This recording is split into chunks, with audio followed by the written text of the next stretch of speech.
Minutes of the meeting held on Tuesday, January 30th, 2024 to be deferred.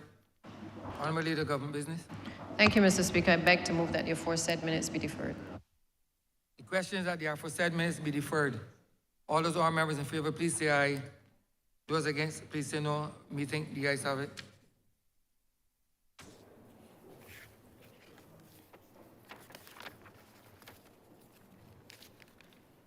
Announcements by Your Honour. I'm in receipt of a letter dated February 2nd, 2024 from the Honourable Santia J. Bradshaw, Deputy Prime Minister and Leader of Government Business, addressed to His Honour the Speaker. Your Honour, the House now stands adjourned until Tuesday, 13th February 2024 at 10 a.m.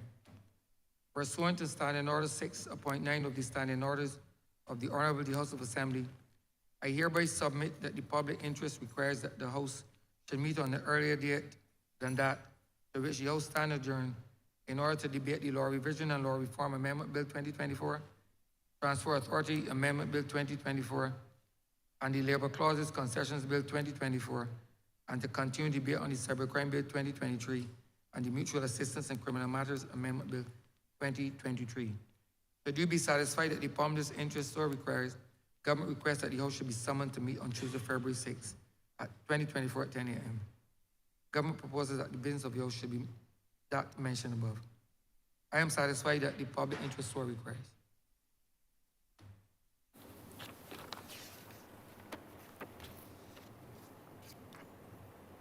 The messages from Her Excellency, the President, petitions, papers, government notices,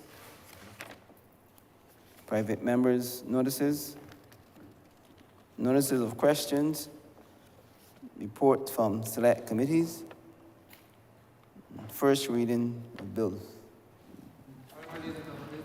Mr. Speaker, I beg to move the first reading of the Transport Authority Amendment Bill 2024 and the Labour Clauses Concessions Bill 2024. The question is that the aforementioned bills be read here first time. All those honourable members in favour, please say aye. Those against, please say no. Me think the ayes have it.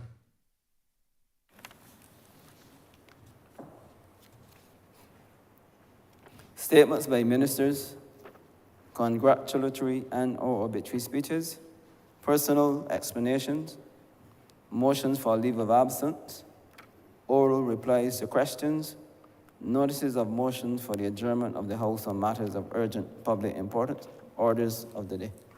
Honourable Leader of Government Business. Mr. Speaker, I beg to move the suspension of Standing Orders 6, 16, 18, 20, 42, subsection 5, 43, and 44 for the remainder of the day's sitting. Question is that the aforementioned standing orders be suspended for the remainder of the day's sitting. All those honourable members in favour, please say aye. Those against, please say no. Me think the ayes have it. The aforementioned standing orders are hereby suspended for the remainder of the day's sitting. Government business, sir. Before we proceed, government business, I wish to acknowledge the presence of Dr. Maurice Scanterbury, the Honorary Counsel in Calgary. He has been so based for the past 13 years. I also wish to acknowledge the presence of Christine Briggs, Mandy, Yunisakira, Camila Green, and Patrick Tanis.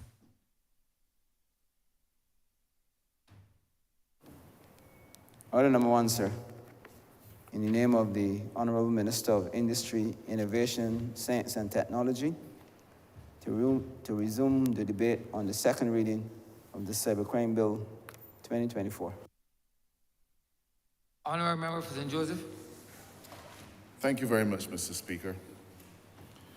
I suppose speaking on the resumption of the debate on the Cybercrime Bill gives me an opportunity to try to deal with some of the issues that have been raised in the public domain, certainly the editorial of The Nation today, articles in The Nation on the weekend, I think other media, social media and others.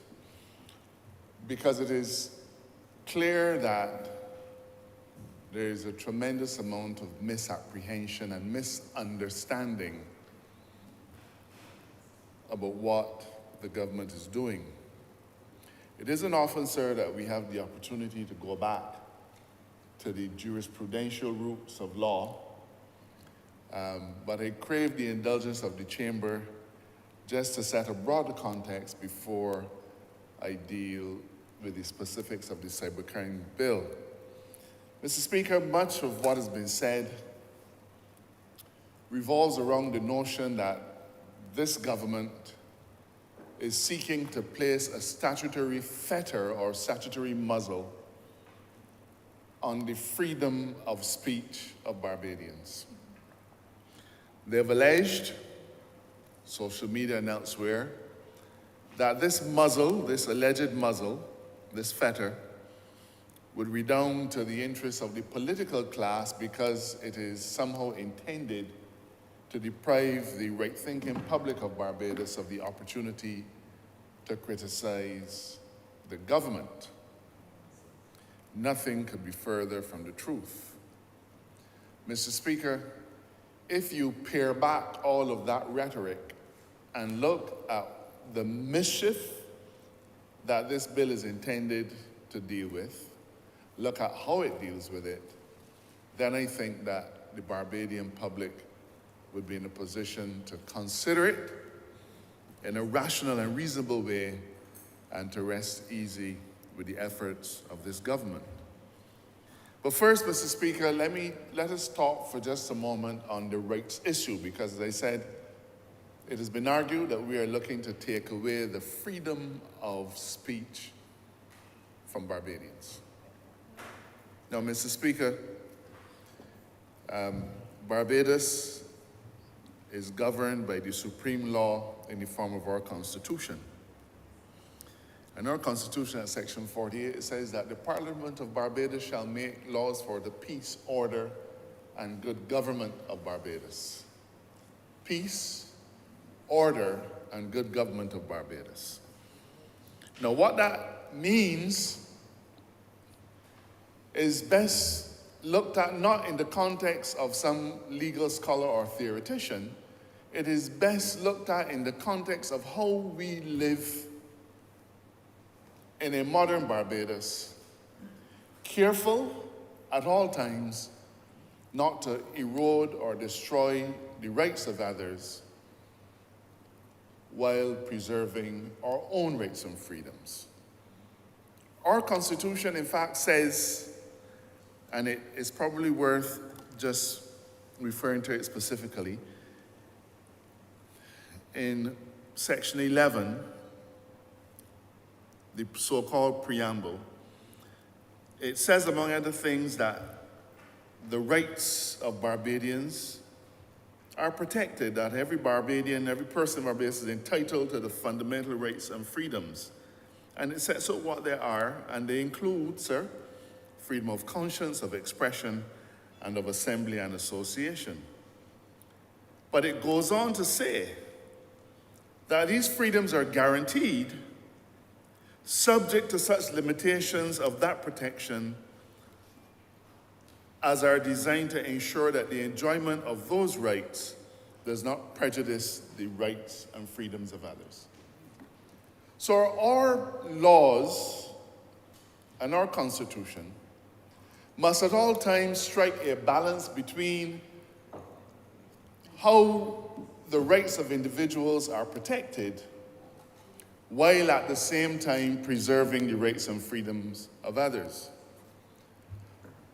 So quite rightly, Mr. Speaker, when somebody says that this Parliament is passing a law that is intended or may have the result of abrogating their rights of freedom of speech, it calls for us to stand back and go to basics. Go to basics, sir. I say to Barbados that we are not at all intending, nor is it our aim, to abrogate anybody's right to speak to take away anybody's freedom of speech. But we must always remember, Mr. Speaker, that a state and a government exists to protect its people. The Constitution says so. When it says that everybody has guaranteed rights and freedoms, but that they are subject to the other people's rights, that they're subject to the need to maintain peace, order, and good government. I started at section 48, so come back to it. Peace, order, and good government. Then, Mr. Speaker, the state has a very serious responsibility of ensuring that there's a balancing done between these competing interests. Let's get straight to the point, Mr. Speaker. What freedom of speech should we guarantee when an individual has sex with a 13-year-old, videotapes it, and broadcasts it all over the internet? Tell me what freedom of speech is to be protected there. What freedom of speech is to be protected when individuals intentionally publish malicious information? Mr. Speaker, this state has a solemn duty to protect individuals against conduct that is either calculated to cause them harm or may result in causing harm. And we can look at the specific sections, sir. But I just want to underscore that this Parliament, this administration, takes its responsibility to maintain peace, order, and good government, not for the benefit of ourselves as a political class, but for the benefit of those individuals who cannot protect themselves. Every single person in this chamber has an opportunity, whether it is in Parliament, on a political platform, through the law courts, through other structures, to defend ourselves and to protect our interests. And we've had to do it from time to time. But I have come to Parliament, I was elected by the people of St. Joseph to stand in the breach for them. And each one of my colleagues here was elected to stand in the breach for the people of their constituency because, Mr. Speaker, we have a solemn obligation to protect those interests. Now, Mr. Speaker, in 2001, we passed into law the Electronic Transactions Act. I believe I contributed in great measure to that. I was the consultant who did all that work for the government then. I was in private practice. And shortly after that, in 2005, Mr. Speaker, we enacted the Computer Misuse Act. You know, the thing about the internet, the thing about this entire media is that it moves so quickly. No sooner have you determined that you've addressed an issue, that things happen and you discover that you need to respond. Our Computer Misuse Act in 2005 used much of the same language as we've adopted in this current bill. I've heard individuals say that there are words in here that are difficult to define, like annoyance and a whole set of things. You know, sir, we've taken that language from a law that is 18 years old, a law that we've had for 18 years. Now, maybe the commentators today did not notice that we've brought back some of that language, but I would venture to suggest that if they were really keen on analyzing the issues and really keen on looking at the law, they would have taken a minute or two to look at what we had, what we have, because this bill is not yet passed, and what we are putting to the public of Barbados on this occasion. Mr. Speaker, the one thing that we know is that misinformation abounds, and regrettably, social media thrives on that kind of stuff. But there is no, one of our bright sparks this morning, I think in the newspaper, said that there are no guardrails on social media. There are no guardrails, and I thought that that was a wonderful expression. Because what a guardrail does, it serves to protect an individual from harm, falling down a step, falling off a cliff. The point is a guardrail is there to serve to protect. But there are no guardrails in social media other than when Facebook take down somebody for 4 weeks and then put them back up after that. There are no guardrails, sir. There's no filter. People write what they feel like. They publish what they feel like without regard to the harm that it may cause to individuals. Often, Mr. Speaker, they hide behind the anonymity of social media. They publish things in names that are not their own. They operate their pages that you can't easily identify who the individual is. Many of them live overseas, and because they are technically beyond the reach of our law, they thrive in that environment. Mr. Speaker, what does it benefit us to compel citizens of Barbados to operate in an environment where there is no accountability? Absolutely no accountability. Now, we've taken a very serious look at the way the law stands today. And as Attorney General, I've had to have discussions with the members of the police force.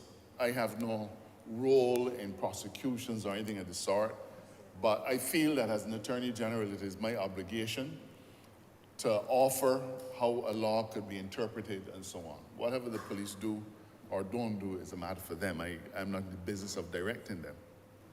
But on several occasions, Mr. Speaker, things have been published on social media, and we have had to look hard at the legislation as it stands and ask ourselves the question, is this law adequate to deal with the circumstance that has presented itself? Regrettably, it has not been. Regrettably, it is not. The good thing is, Mr. Speaker, that we are not in this world by ourselves. And where we are now, many other people, many other countries have been.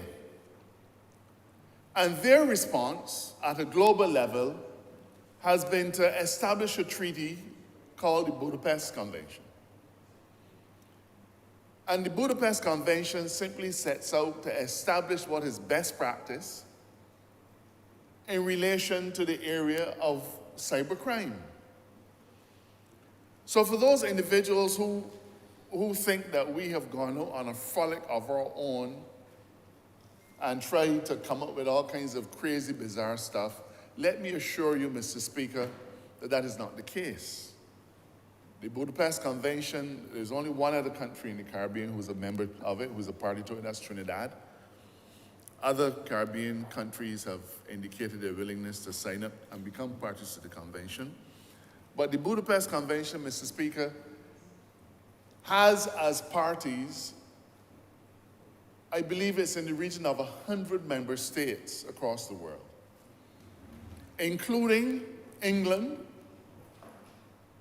the birthplace of the Commonwealth and the root of much of our legal thinking, Canada, the US, India, a whole raft of other countries, all of whom have recognized that the state of anarchy that has been allowed to persist in the world in relation to cybercrime must not be allowed to continue.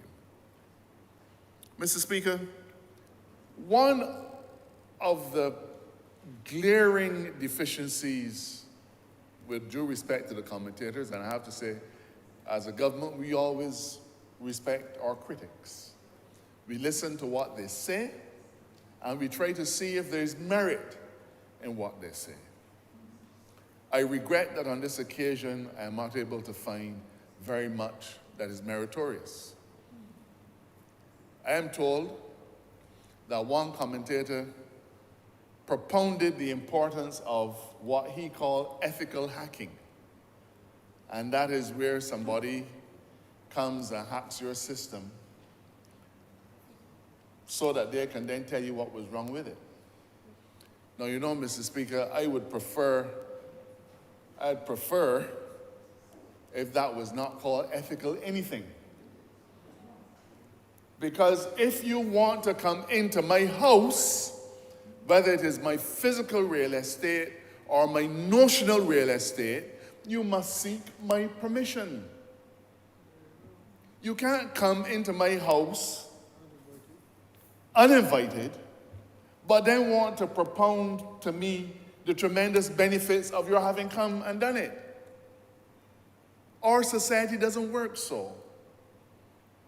Our society requires accountability, and you do not get a get out of jail card free or a get out of jail free card, whichever one it is, simply because you may have a noble aspiration.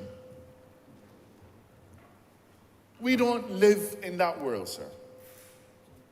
Mr. Speaker, at every single clause of this bill, we have insisted that a certain form of language be used. So if I look at clause 4.1, it says a person who intentionally, and we can go back to the fundamentals of criminal law. It was Smith and Hogan. That's right, Smith and Hogan criminal law. We go back to the fundamentals, sir, what we call the mens rea, the intention to commit a criminal act. Because if you don't have that intention, the fundamental principle is you cannot be found guilty. You must have the mens rea, the intention to do it, or be reckless as to the consequence of doing it. So the language that we've used in our act, in our bill says, a person who intentionally or recklessly, so you must have the mental intention, you can't do that accidentally, but it goes on, sir, and without authority gains access to the whole or any part of a computer system, and it goes on, is guilty of an offense. You must do it intentionally or recklessly, but most importantly, without authority. I can't understand how the concept of trespassing to my property, if you set foot on my land, if you open my front door and come in, if you push your hand in my front pocket, all of those things are clearly trespasses. But somehow, when you, without my permission, access my computer system, that isn't a notional trespass as well. We say if you do it without authority. So you could be Jesus, Lord Almighty, with a computer screen. And I spend a lot of time in church. You know what you say? Come into my heart, Lord Jesus. Even then, it is issue an invitation. Am I wrong, Rev? Even then. Remember for St. Peter, probably a little uncomfortable. But even then, you invite. But let's also look at another clause, clause 5. Again, similar language, a person who intentionally or recklessly and without authority. Mr. Speaker, throughout this legislation, throughout this bill, we underscore the importance of authority. That is to say, you can do anything you want, provided you have my permission to do so. Now, our critics would like to have a Wild Wild West situation where you can do whatever you want without regard to my rights, without regard to my privacy, without regard to my mental well-being, without regard to anything, sir. They want to be able to do. Mr. Speaker, that is described as anarchy. and does not fit within Section 48 of the Constitution, where we pass laws for the peace, order, and good government. Mr. Speaker, there are two specific areas that our critics have mentioned, and one of them is malicious communication. And perhaps, sir, it shouldn't surprise us that that is what has captured the tremendous interest. And I promise not to read the entire thing, but this is what Clause 19 says, Mr. Speaker. A person who intentionally or recklessly uses a computer system to publish, broadcast, or transmit computer data that A, intimidates a person, B, threatens to use violence toward a person or a member of his family, or to damage the property of a person or the property of his family, is guilty of an offense and treble on conviction, and on and on.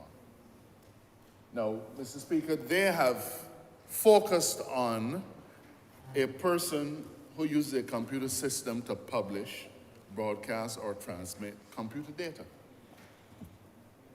And as far as they're concerned, that is where the stifling of freedom of speech is. But they have not troubled, Mr. Speaker, to look at this section as a whole. You must intentionally do it.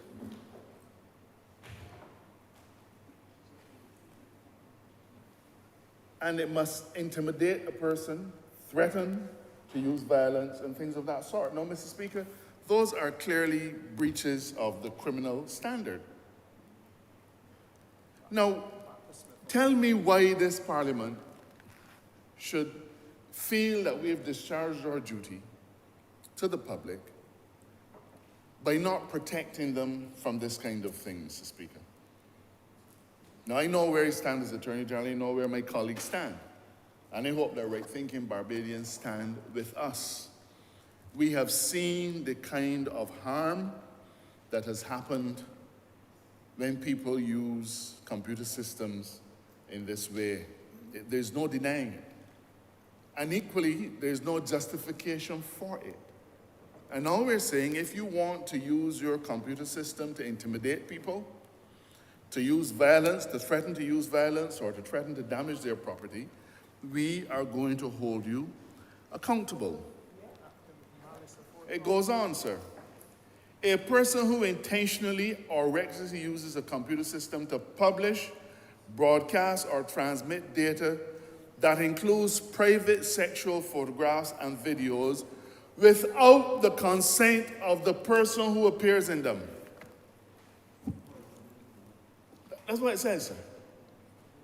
If you want to send pictures to somebody who wants to receive them, that's up to you. But the person who is depicted in them must obviously have a say. Because you want to maintain your freedom of speech to be able to publish that which you will without regard for the right to privacy of the individual whose sensitive material you have. So again, sir, I come back to the Constitution. We are required to effect a balancing act between your freedom to do as you please, while at the same time protecting individuals who are not ordinarily able to protect themselves from this kind of harm. But this clause goes on, sir, because it says that you must do it with the intent to humiliate, harass, or cause substantial emotional distress to that person. Now, Mr. Speaker, I doubt that there is a human being in this chamber, I doubt, that has not had to talk with their constituent, to talk them through the savagery that has happened to them or their family because somebody sent out nude pictures of them. Because somebody sent out pictures of intimacy, videos of intimacy in that regard. I know I've had to deal with it. I'm sure everybody here has had the occasion to try to counsel people. And the one thing they ask you, can you not do something about it? That's why they come to us, you know. That's why we've been elected. But why can you not do something about it? Now, let me say, sir, I understand that there's a bit of a red herring being put out there that these are matters for the civil law. And if somebody does this to you, you should sue them. Mr. Speaker, why would that be a matter for civil law? But if somebody come and chop you with a big rock, that is not also a matter for the civil law. If somebody hit you with a stick, the first thing you're doing is calling the police. Because your person has been invaded. Is it so far-fetched to think that when you publish that kind of material about an individual, that individual's person has also been invaded, not by a physical blow, but, Mr. Speaker, I would guarantee you that a teenage boy or girl will recover from that stick lash a hell of a lot sooner than the pornographic material that is forever floating about in cyberspace. That they can't remove. Things that they might have done when in the innocence of youth, but will haunt them forever.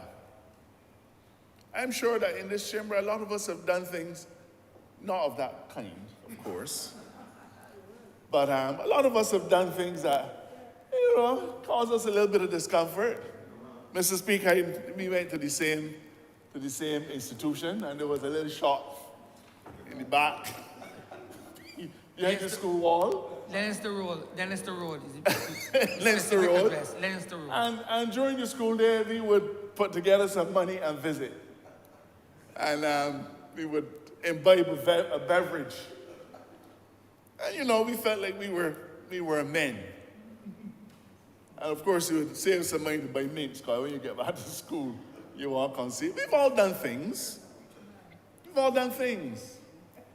Mr. Speaker, those things don't last you for the rest of your life as a Damocles sword hanging over your head, forever threatening your career. The Honourable Minister spoke very ably on the matter and pointed out irrefutably that these kinds of things have led to individuals harming themselves, sometimes the ultimate harm, committing suicide. So how that become now a civil matter? Is it that we should stand by and say, just go to the courts, bring an action in the court? No, sir. Because this kind of harm, I would venture to suggest, is perhaps more permanently debilitating than the many assaults that find their way into the courtrooms. What is key in this legislation, sir, is that we have not criminalized the mere publishing of the information. Because if we criminalize the mere publishing of the information, then for sure we would run afoul of protecting the individual's freedom of speech. We, sir, are prohibiting the transmission of that kind of material, A, without the consent of the person, and B, that it would have been published with the intent to humiliate, harass, or cause substantial emotional distress to that person. Similar language to that which obtained in the 2005 legislation, sir. But we knew that we needed to go further. Mr. Speaker, this particular clause also goes on that a person who intentionally uses a computer system to disseminate any image or words, not caring whether they are true or false, and causes or is likely to cause or subject a person to ridicule, contempt, or embarrassment, is also liable. Mr. Speaker, this legislation, when passed, will require individuals to be accountable for what they do. That's all. Accountable for what they do. I've heard criticisms that we've used vague language.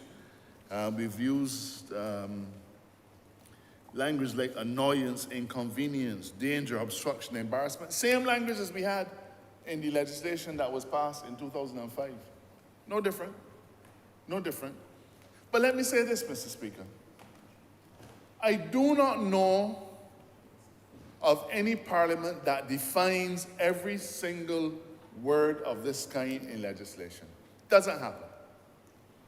And any court, when called upon to adjudicate on these matters, will use what a judge will understand to be the plain meaning of the word.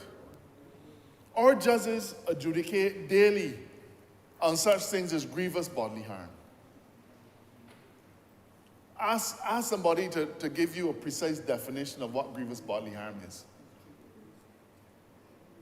You could try, but the law has settled on the use of the term grievous because it conveys a particular set of information, and, sir, an accused person is even better protected because the burden of proof is not on him or her, the burden of proof is on the state. So that the state, if it wishes to prosecute individual X or individual Y, the state has the burden of proving every element of the offense. So the state has to prove that it humiliated, harassed, that it was obscene, vulgar, profane. The state has a responsibility to prove that there was annoyance, inconvenience, danger, or obstruction. Mr. Speaker, you well know as one of the finest criminal lawyers in Barbados, that an accused person can go into court and sit down and say nothing. You cannot compel him to say a word. He doesn't have to contradict you about anything. The burden of proving these things is on the state. So it is not for an individual citizen who publishes something to then be told, well, prove that it wasn't obscene, prove that it wasn't harassment, prove that there wasn't humiliation. That burden, sir, rests on the state and is the highest burden of proof beyond a reasonable doubt. So there are a number of safeguards that are built in. We've built in the words, you must do it intentionally or recklessly. We've built in the term that you must do it without authority. We've built in the terms that you must do it intending certain consequences, annoyance, harassment, and so on. And then on top of that, sir, the state has the obligation to prove that the elements of the offense are committed. Mr. Speaker, we've done a lot of work in getting this legislation here. And I accept that for many people, their initial reaction is going to be, why? I accept that people will look to see if there's a soft and nasty underbelly to what we're doing. I read with some interest this morning the editorial in one of our daily newspapers. And the editorial asked the question, well, how we intend to police social media. How do we intend to police social media? You know, Mr. Speaker, the notion of policing social media, yes, it's a fairly monstrous prospect, but this is really going to be self-policing to some extent. Because in every criminal case, there's always going to be a complainant, sir. A complainant. That is key. Somebody has to raise the concern. Somebody has to say, I have been wronged, and seek recourse. So while it's nice to ask the question, how do we intend to police the TikTok and so on? Mr. Speaker, nobody in the Barbados Police Service is going to sit down trying to look at TikTok or Facebook or any of the other media 24/7 to look to see if an offense is committed. That's not policing. We don't need to police any of those things. We don't need to police WhatsApp. This is not about policing WhatsApp or TikTok. WhatsApp and TikTok and Facebook, those are the media Those are the hose pipes, the car trunks, the refrigerator. Those are the things that facilitate the wrongdoing. That's what they are. TikTok in itself is not harmful. But using TikTok or using Facebook or using WhatsApp. So the question of us policing those things is a red herring. We're not policing those. We don't have to police those. Individuals who are affected will come forward, I expect, and say, I have been wronged. I am asking that you investigate this. And if there's sufficient evidence found, just like with every other kind of offense in Barbados, a prosecution can be offered. So just because this is called cybercrime, it does not mean that this is something that is mysterious. This is not some smoky, smoke and mirrors thing. Individuals know when they've been wronged. I've had many calls from individuals who say, so-and-so published this about me on social media. Sometimes, if it's defamatory, I say we'll go after them. Other times, it would call for a criminal remedy, but there are challenges. So to put this thing about us policing TikTok and so on is just a red herring. We're not policing any of that. We're not required to do any of that. What we're requiring is that people be accountable for doing these things. And we know the many, many malicious instances when people have data published about them and they have no recourse. That's not the kind of world, Mr. Speaker, that we propose to live in. Mr. Speaker, there have been some commentators who have very thoughtfully and sincerely submitted to us various criticisms. They've been dealt with in large measure by the Minister of Industry, Science and Technology, so I don't need to repeat them. But let me just say that when those criticisms were received, Mr. Speaker, we subjected ourselves to the greatest possible rigor. To the greatest possible rigor. And we had a discussion with the individuals from the Council of Europe who helped us through this process. And we examined every single criticism to determine whether the criticism was well-founded or not. We certainly had our views because at the end of the day, we drafted the law. But this is, I admit, a new experience for us, and therefore we went back to the Law Reform Commission, and they in turn went to the Council of Europe and said, look, these criticisms have been leveled at our bill. Please analyze them and give us your view so that we can see if they're consistent with ours. The criticisms, and I don't want to heap coals in anybody's head, but the criticisms were found not to have merit because the individuals simply did not understand the legislation as it was drafted. In fact, Mr. Speaker, the Council of Europe consultants have informed us that Barbados now has the finest legislation on cybercrime anywhere in the region.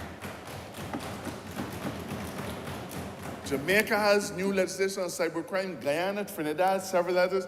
They've said that we have the piece of legislation that other countries must now mirror in order to reach our standard. Now, Mr. Speaker, we are interested in becoming a party to the Treaty of Budapest. There are several advantages, several benefits that would accrue. But that is a matter that has to be taken up in another place by cabinet, so I'm not going to prejudge. I'm not going to prejudge what will or will not happen there. But whether we become a state party to the Council of Europe, to the Budapest Convention or not, whether we take that step or not, Mr. Speaker, we have taken a step to preserve the peace, order, and good government of Barbados. And I'm asking those individuals, instead of just glibly saying we did this or we did that, look at the law, look at the statute, look at the clauses of the bill. Read it in its entirety. Try to parse it, sir. Dissect it and ask ourselves, what does this word mean? What does it mean when we say you must, if you do it without authority? What's the impact of that? What if we say that you must have the intention to cause harm? What is the effect of that? And I believe, Mr. Speaker, that when the commentators examine the bill, read the clauses, follow the words, they will see that the kinds of fears and so on that they have tried to broadcast to the Barbadian public are more illusory than real. This, sir, is not rocket science. This is building on a foundation that we established in 2005, but which we found not to be able to deal with the current situation today. We've put higher fines in place because we recognize, Mr. Speaker, there was a voice note going around. And in the voice note, a person who was a very, very loud commentator on COVID matters was heard to be berating an individual who was doing her job as a public servant. Berating her in the most vicious of terms. That individual threatened the lady's job. He knows where she works. He is going to make sure that she loses her job. It was shameful. My understanding is that the lady was reduced to tears. And Mr. Speaker, we had to look at the legislation to see if there was some way under the 2005 Act that we could perhaps capture the conduct of this individual. Now, Mr. Speaker, it suits some people to hide behind the curtain and say what should be allowed and what should not be allowed. It suits them because, they can say what they like, they're not accountable to anybody. But the moment something happens to one of their family members, they want to know, what are we doing about it? Why is this being allowed to happen? The very thing that they want to be able to do, let somebody do it to them. And all hell will break loose because the shoe is now on the other foot. Mr. Speaker, this is about protecting individuals in our society who simply have no capacity to represent themselves in this way. It isn't rocket science, sir. And the same way that we do it in other spheres of Barbadian life, we have determined that it is important to do it here. We have legislation that deals with assaults. We have legislation that deals with trespass. We have legislation that deals with all kinds of things, all kinds of interferences with human activity. This is not a new frontier. We already have legislation that deals with it. What we are doing, sir, is modernizing this legislation. Because for the first time, sir, we are now dealing with cyberbullying.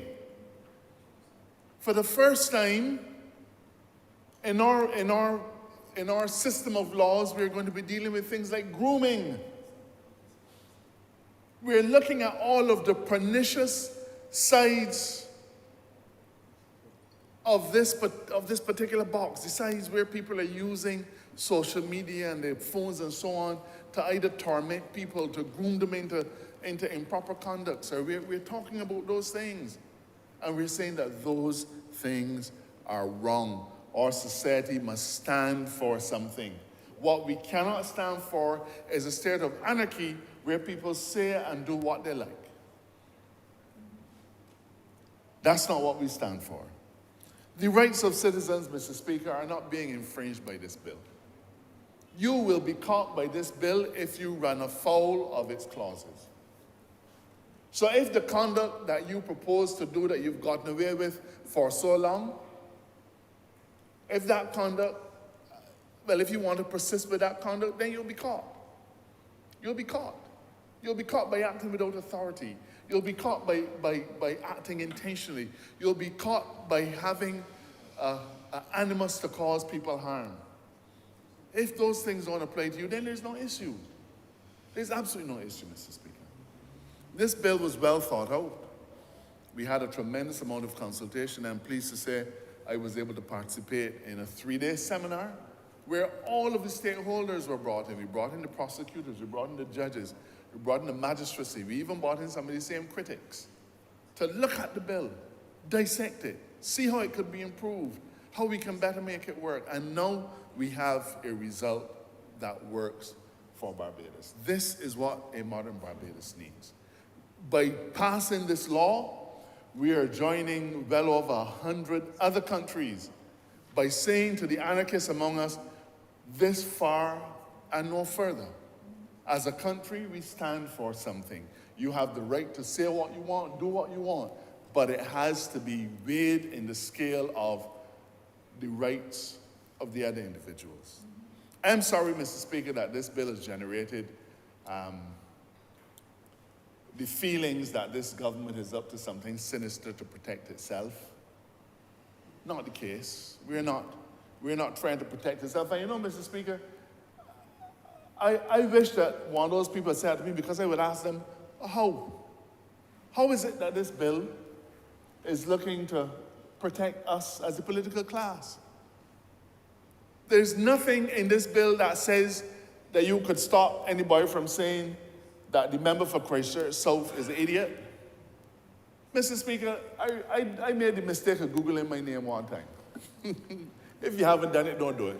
I beg you. This was in the early days. In my early days as a politician. So this was in the early 2000s. I Googled my name, sir, and what should come up but a very nice picture of a handsome Dale Marshall with something scrawled in red across the picture. It was like in a picture frame. I'll never forget these words, sir. I are an idiot. I couldn't believe it. I are an idiot, that's what it said.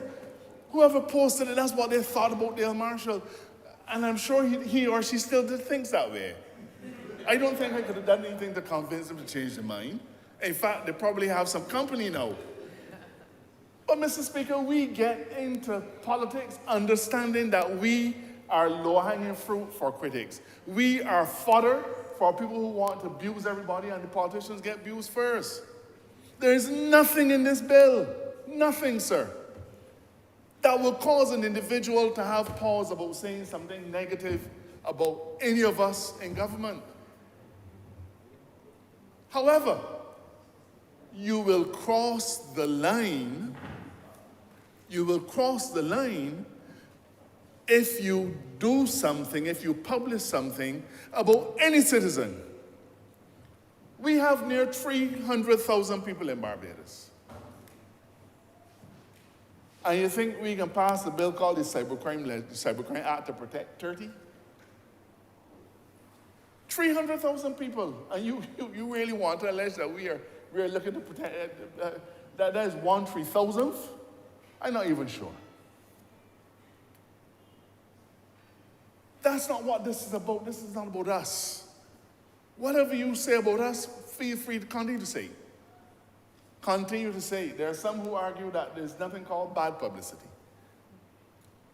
This is about you, the Barbadian. This is about your daughters and your sons. This is about stopping you from having to wake up one day and seeing abusive stuff about your child, about your wife on social media. This is about protecting them. We in here can protect ourselves, and I bet you could not find a more set of thick-skinned people. It's not about politics who is thin-skinned. We've taken that, and we will continue to take it, and we'll take more. But this is about protecting those who are not able, Mr. Speaker, to protect themselves. And I'll end there. This is a proud moment, I believe, for Barbados. Nobody has alleged that the 2005 Act was about stifling expression. Nobody alleged any of those things. But we've brought something that is new and more comprehensive, and they're making those allegations now. Unfounded, Mr. Speaker. I'm not going to bore the chamber by going through every piece of the statute. I am more than satisfied with its content. There's absolutely no political or executive overreach here. The rights of individuals remain protected. And I remind you that in every case, Mr. Speaker, the state has the burden of proof beyond a reasonable doubt before a person can find themselves convicted under this law. Mr. Speaker, thank you for your accommodation.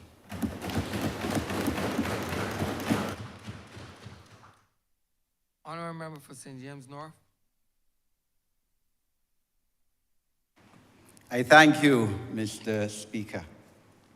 I rise to give my support to this bill and to support my colleagues who have previously spoken in this debate. This bill is extremely necessary, as has been told to this chamber and to Barbados through this chamber. It replaces a 19-year-old Computer Misuse Act, which, while it may have been adequate for its time 2 decades ago, is now no longer adequate because of the change in the times, the use of computer systems, the dangers and intimidation that can be carried out through computer devices, with all the good and the benefit that they have brought to our people and to this world, sir. The language which is used in this bill is universal, as has been said by previous speakers, sir. It's universal, it represents international best practice. Our government has received tremendous assistance, as you've heard from the Honourable Minister leading this debate, from the Attorney General just now, from the Council of Europe, which has formulated the only international convention on cybercrime, the Budapest Convention, which in fact came into force on the 1st of July 2004, sir, an established convention. And this government, our government, has received assistance on this.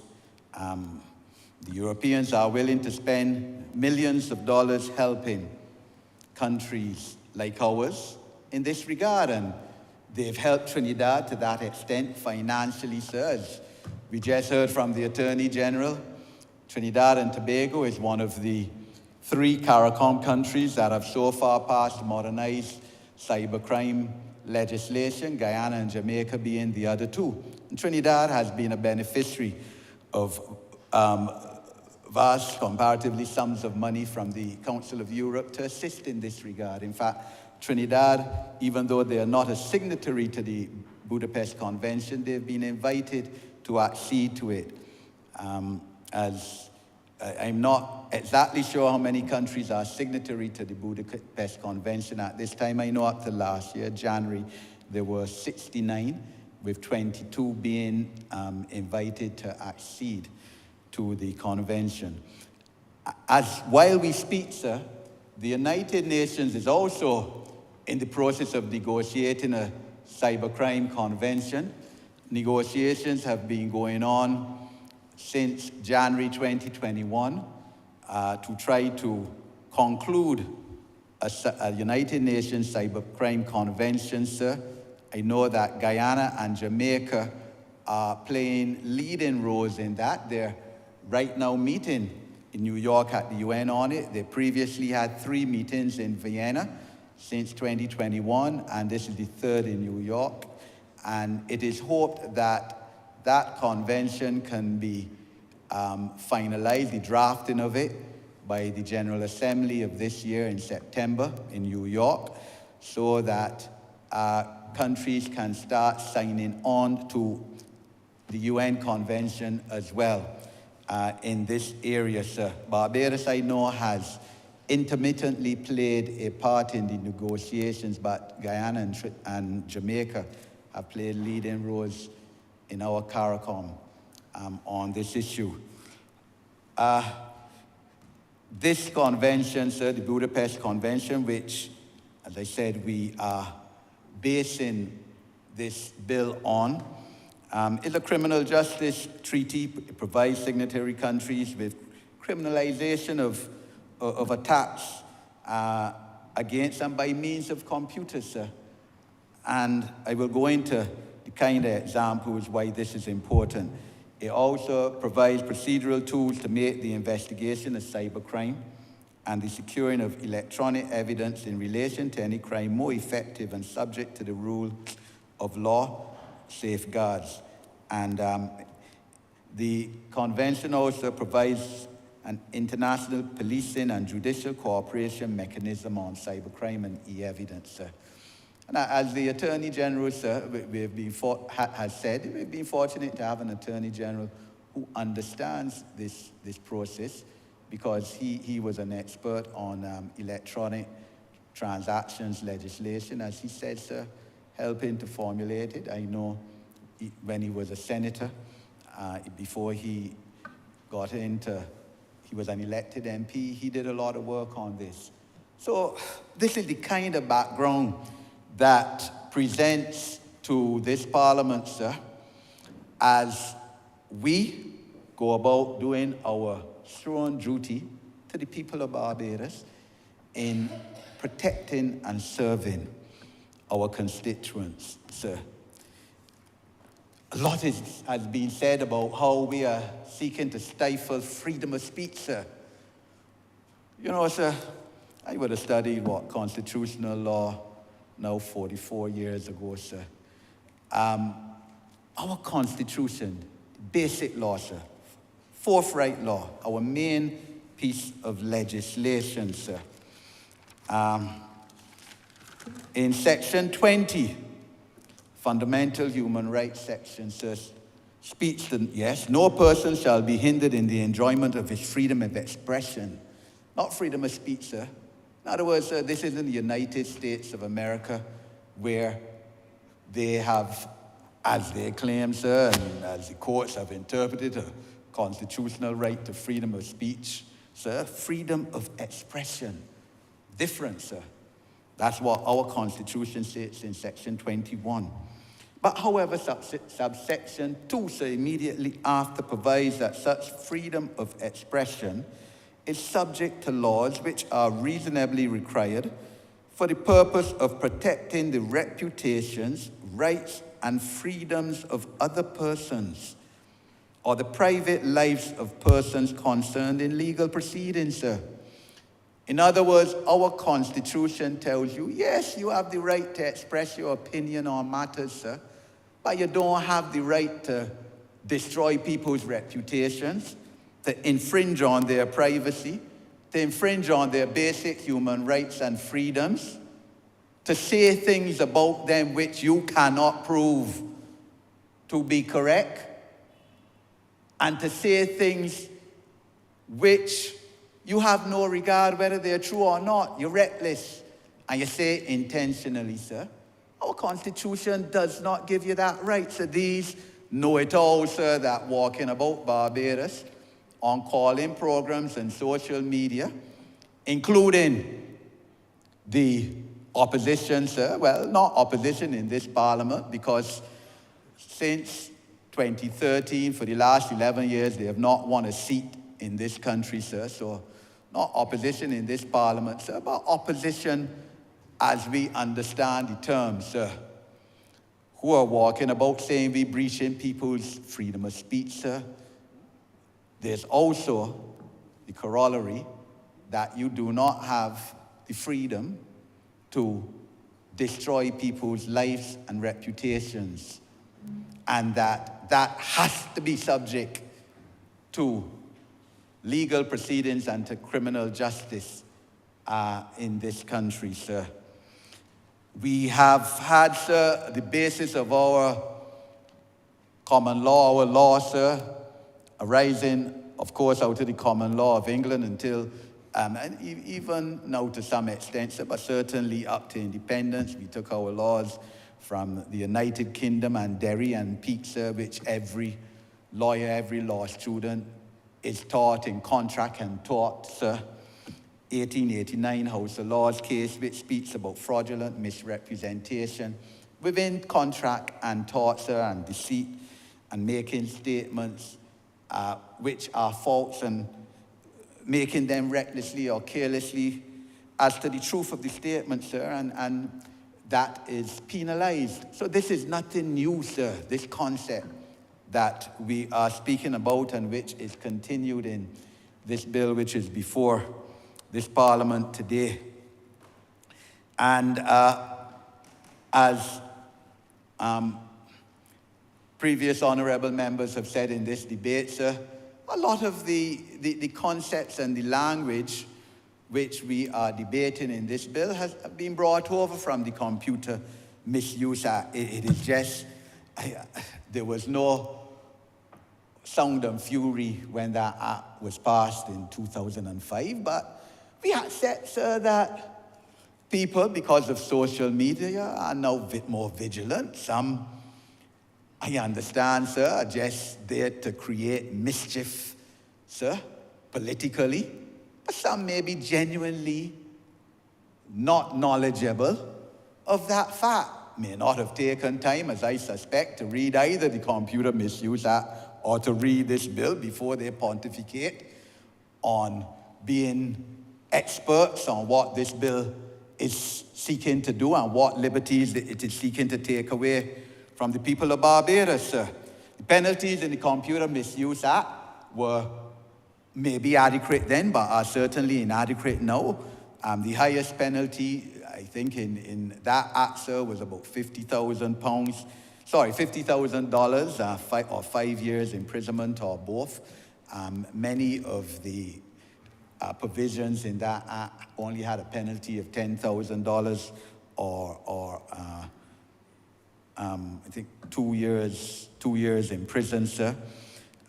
This act, sir, this bill brings in new concepts, as we have heard, sir: child grooming, fine of $100,000 or 10 years imprisonment. We must protect our children, sir. If this Parliament fails to protect minors, people under 18 years old, sir, quite honestly, this Parliament could as well go home, wrap up, sir, call that Wally. We wasting time here every Tuesday. You have to protect the children of this country, sir, along with the senior citizens. They're the most vulnerable in this country. Child grooming, sir, where people on the net then wooing minor children, and let's face it, men mainly wooing young girls, 13, 14 years old, telling them how sweet they look, X, Y, Z, I want to meet you this place, sir. Well, no reasonable person, for political purposes or otherwise, can say that criminalizing such behavior is unreasonable and not the duty of any Parliament, sir. Online child sexual abuse, sir, new offense under this act, sir, wasn't present in the Computer Misuse Act. In other words, sir, abusing, again, minor children sexually through the internet, sir. Fine of $100,000, 10 years imprisonment when this act is proclaimed, or if you're found guilty. Now, tell me, sir, who reasonable person whose daughter being sexually abused online gonna disagree with that, sir?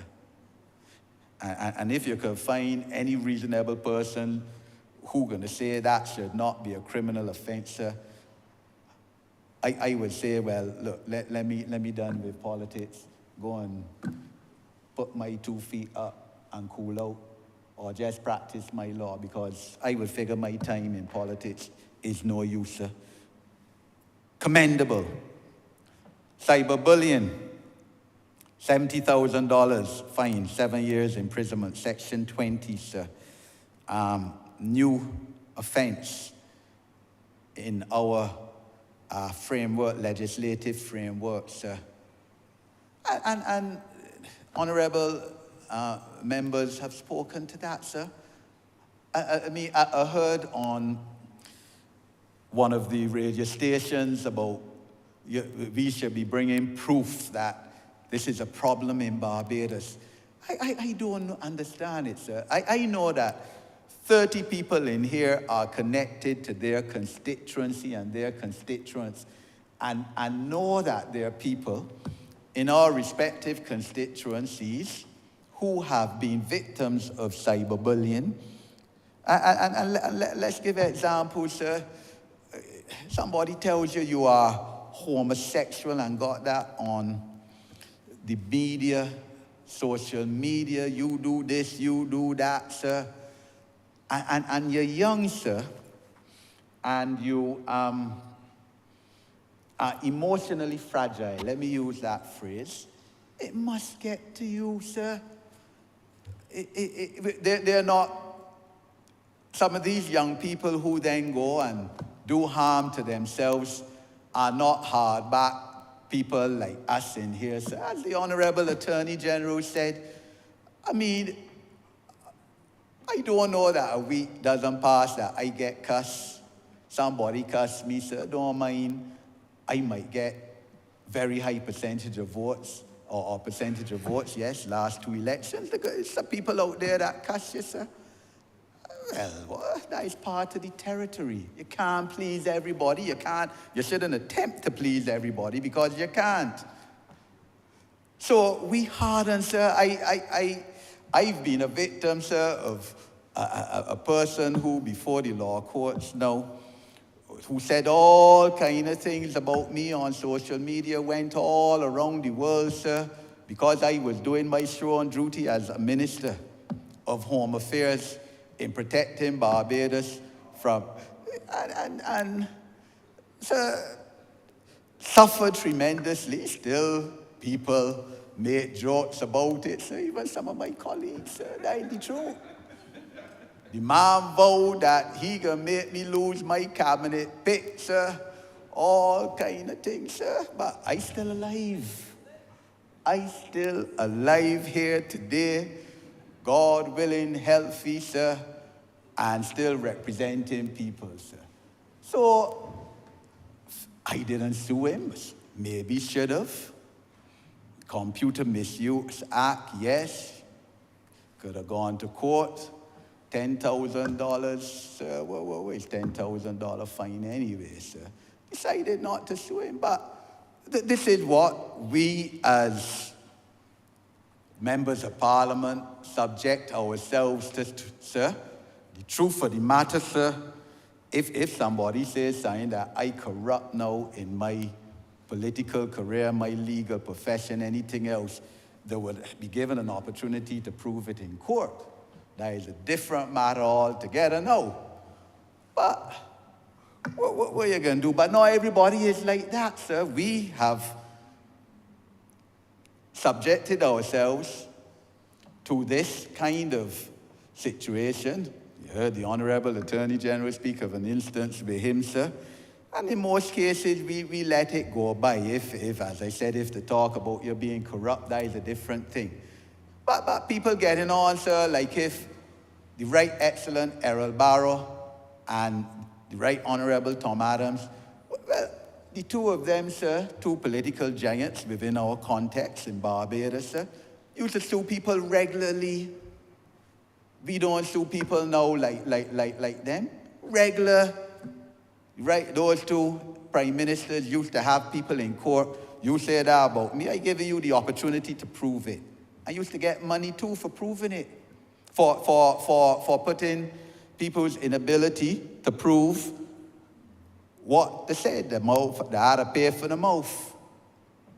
We know of situations, sir, where two outstanding members of Parliament of this country, one who went on to be Prime Minister, one who went on to be Attorney General, sir, got what were then big defamation judgments, sir, 35,000 and 30,000 respectively, and caused the Speaker of the House to have to resign for bankruptcy, sir. So this thing about how we bring in this bill to protect ourselves is one of the biggest piece of laughter, sir, that I have encountered quite honestly for this decade, sir. We bring in this bill to protect our people who can't afford to go to a lawyer, spend $10,000, $20,000 or whatever to pay a lawyer now to put somebody in civil court for saying that they're homosexual or something when there's no such proof. So, because that is effectively what the critics are saying, that these clauses should not be subjected to criminal justice system, that they should be civil. But who can pay a lawyer $10,000, $20,000 to defend their reputation, sir? And reputation is key. You can't measure that. We deal, of course, Your Honor, with personal injury matters, grievous bodily harm, and your leg injured, and personal injury settlement, and you try your best to give money. But how do you compensate for no harm to your reputation, sir? When a female wakes up in the morning and sees plastered on social media nude pictures of herself sent by a previous boyfriend, sir, with whom she has now broken up. And therefore, when she reaches work that morning at a hotel, she is called in by the human resource manager and says, well, look, we can't have you working at our hotel anymore. Because look at what I have about you on social media. Look at this. And your job lost. Your reputation gone. Everybody in the district laughing at you. You walk down Bridgetown, oh Lord, but look, that woman who all her fronts on social media yesterday. And you want to tell me that a reasonable Barbadian gonna tell this parliament, sir, that should not be subjected to the criminal justice system? You have destroyed an individual. If it was their wife or their daughter, would they have that same opinion, sir? No. I warn, as I always do, sir, my constituents, my young female constituents, do not send anything to any man like that. Don't let no man, how much you feel you love him or he loves you today, take any video pictures of you that way. Don't. Because guys, today you don't know what tomorrow gonna bring.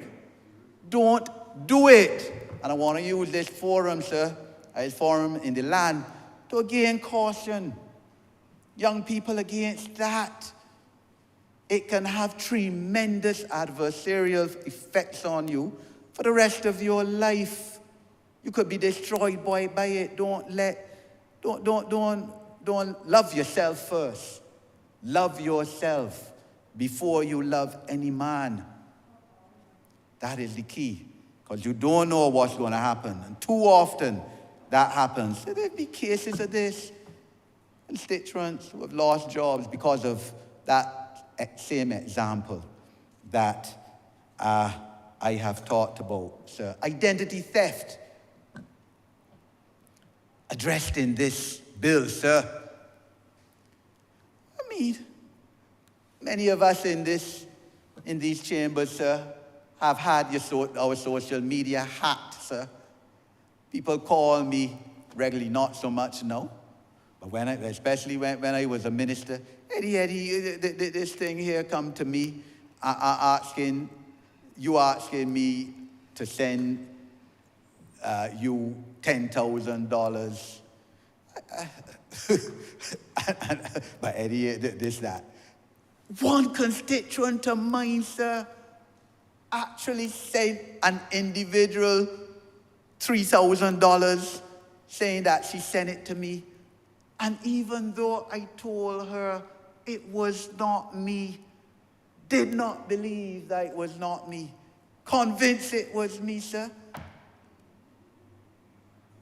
I told her, you really believe that your MP, would ask you for $3,000, a person who helping you financially when Christmas come, when summer come with school uniforms, etc. Why I gonna be asking you for $3,000? Why you couldn't pick up the phone if you had doubts and say, Mr. Hinkson, you asking me for this? Sent the individual $3,000.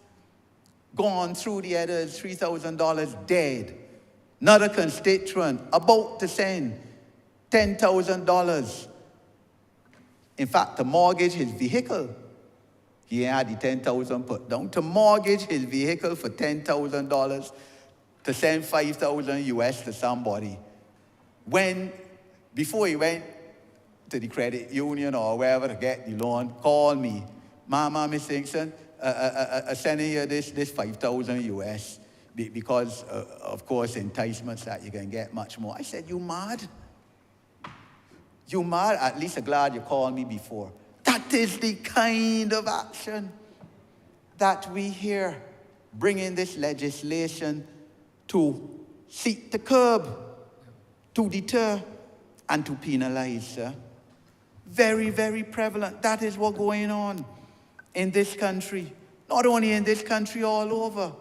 Because I see the Trinidad Minister of Finance a few days ago complained that his social media got hacked too. His identity, sir. Serious business. Cyber terrorism, which Section 25 speaks on, which is a 25-year penalty, sir. That was in previous legislation. Anti-terrorism legislation, sir, that we have. But other than that, some of these are new pieces. Child pornography, sir. That was in the Computer Misuse Act, but this bill strengthens that provision and the penalties against it. Under the Computer Misuse Act, the penalty is $50,000 or 5 years in prison. Under this bill says $100,000, 10 years in prison. And wisely so, sir, because you can't be now sending out images, pornography of children, sir, and you feeling smart and saying that is your right to free speech. No, I fundamentally disagree with that, sir. This act abolishes criminal libel, sir, which is a good thing. Quite honestly, that's obsolete now. As I said, the Budapest Convention, the question was asked on a talk show program yesterday as to why, if we are relying so much on the Budapest Convention, why we haven't signed on to it, sir. As I understand it, when we pass this bill, when this bill is proclaimed, we would have the opportunity to join the Budapest Convention. As the Honourable Attorney General said, that will be up to the Cabinet of Barbados, sir. As I said, there will also be the opportunity, hopefully soon, to join the United Nations Convention on cybercrime. So that's why we haven't joined, because remember, it's a European initiated convention, and the Europeans only accept other signatory states who have shown a commitment by passing this type of legislation to join on to that convention, so which obviously aims to prevent and detect and deter crimes committed via the internet and other computer systems. This legislation essentially as well, sir, covers defamation, which is not spoken or written in traditional form, but is circulated by the computer.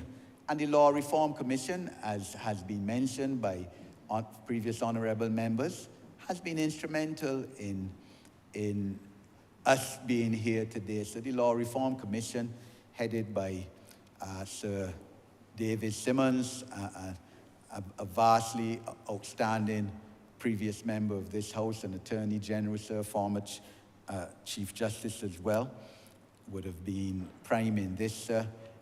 Sir David would have chaired, I believe, some of the stakeholder meetings which the Honourable Attorney General just mentioned, which were held in mid-September last year between law enforcement and judiciary and stakeholders, sir. Cyber security experts, sir, and I believe many were invited. Some didn't come, sir, prefer to speak now in criticism of the bill. I know, for example, one, sir, and I'm going to mention him honorably, sir, Stephen Williams, who I have a lot of respect for in this area. I'm carrying on a parent education and personal development program right now, sir, and he's going to be present at a session on cybercrime security and your child. I know he was present at it, sir, and was on a committee, and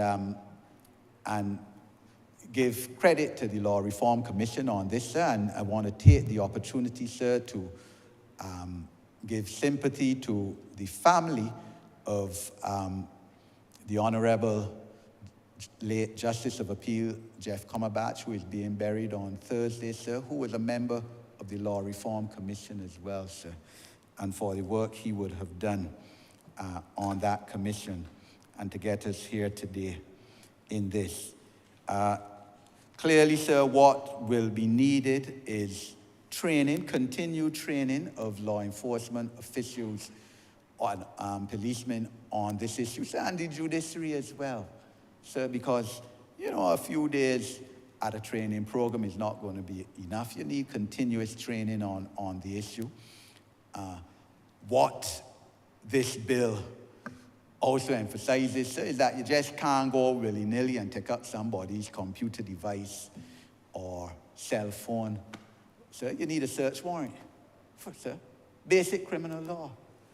You need a search warrant from magistrate or judge to be able to do that. And there's that protection, in other words. So those who are speaking against this bill speak like the police could just willy-nilly go on because they don't like you, you know, take up your computer. It don't work so, sir. You know that very, very well, better than virtually all of us in here. The issue, sir, of the interpretation by the courts of sections in this bill, sir, as the Honourable Attorney General said, and the Honourable Minister for Member of Parliament for St. Michael South Central, who presented this, it is impossible to interpret every word in every piece of legislation. This legislation interprets intimidation, says what intimidation is, sir, but it can't interpret every word: embarrassment, inconvenience, annoyance. So the law doesn't operate that way. There has to be scope for judicial interpretation based on reasonableness, sir, and in accordance with the evidence which is before the court. The court will deal with that. Parliament now can't oversee every word. And I contend, sir, that it has to be, there's a test of reasonableness in law. You know what somebody giving evidence, sir, the judicial officer is in a position to decide when they're done, whether they were humiliated reasonably or not, whether they suffered annoyance, inconvenience, whether they were threatened by what was said about them or placed about them on social media, sir. So those critics who are speaking about the vagueness of some of the words of this bill, sir, I think are quite honestly seeking to bring in issues that are not before us, and to create strife and fear among people, sir. There was a lady who called me this morning on a constituency matter, not my constituent, but related to my constituency. And even though I was getting ready to come here today, so I didn't know the number, so I come up. Person rang 3 times, and the 3rd time I answered. We got into a discussion on this issue in my constituency as she perceived it, but then I told her I have to come to Parliament, I gotta go. Her response, oh man, this cybercrime bill you're all talking about, to stop people free speech on social media, I don't like. I told her, give me an example of where we curtailing people's free speech, though. And she proceeds to tell me, and I told her I'm going to mention it, about how if she goes into school and takes a photo now of a bathroom that breaking down and put it on social media, that can be a criminal offense. I told her, absolutely not. Where you get that from? If you include a child in it, well, that is a different thing. Or if you proceed now to cuss the head teacher or the ministry officials or the minister and say the minister is this or that because the school won't fix the school bathroom, well, that is a different thing. But you take a picture, but that is reasonable. But where you hear now that is going to be a criminal offense, oh, that is what people are saying.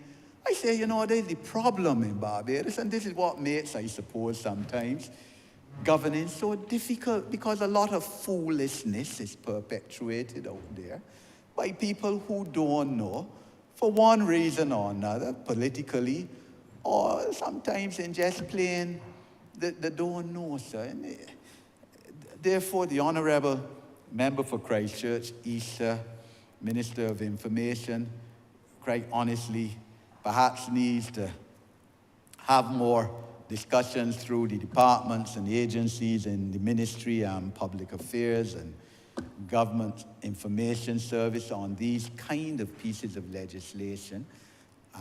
The Honourable Minister for Innovation went on brass tacks yesterday, 2.5 hours.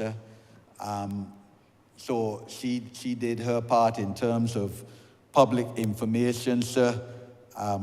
More of us probably need to do that within our constituencies, branch meetings, talk about these pieces of legislation to counter a lot of the ignorance, quote unquote, that is being fostered out there, which people believe that is the reality of Barbados. Something that isn't true, saying that false, people up running with it. The clicking, sir, on the cell phone forwarded, sir. It forwarded now, and then when you look, somebody else sent it to you in half hour, and by then it forwarded many times. People don't know whether it's true or not. They don't care whether it's true or not. They're reckless as to whether it's true or not. But it's spicy, it's malicious, and they're forwarding it, and they're creating a lot of havoc, destroying people's lives. Many a time I tell people in chats that when I see them forward, things that I know are false, but why you send this? This is not true. You should not be sending this out. You need to delete it. But this is the Barbados that we live in. And the people will tell you, but I just forwarded it, but I ain't started. It gets sent to me and I send it out. I say, but you as guilty as the person who originated it. You have aided and abetted in sending foolishness out that isn't true, that affecting people's livelihood, the way of life. Think about it. It is no excuse that you didn't originate it or you didn't write it in the first place. And let's just sit back a bit and take heed as to what you are doing in spreading falsehoods that you intentionally, because you have to have the mens rea, guilty mind, Or you reckless as to whether, don't care whether it's true or not. So these have to be criminalized because they are very, very serious.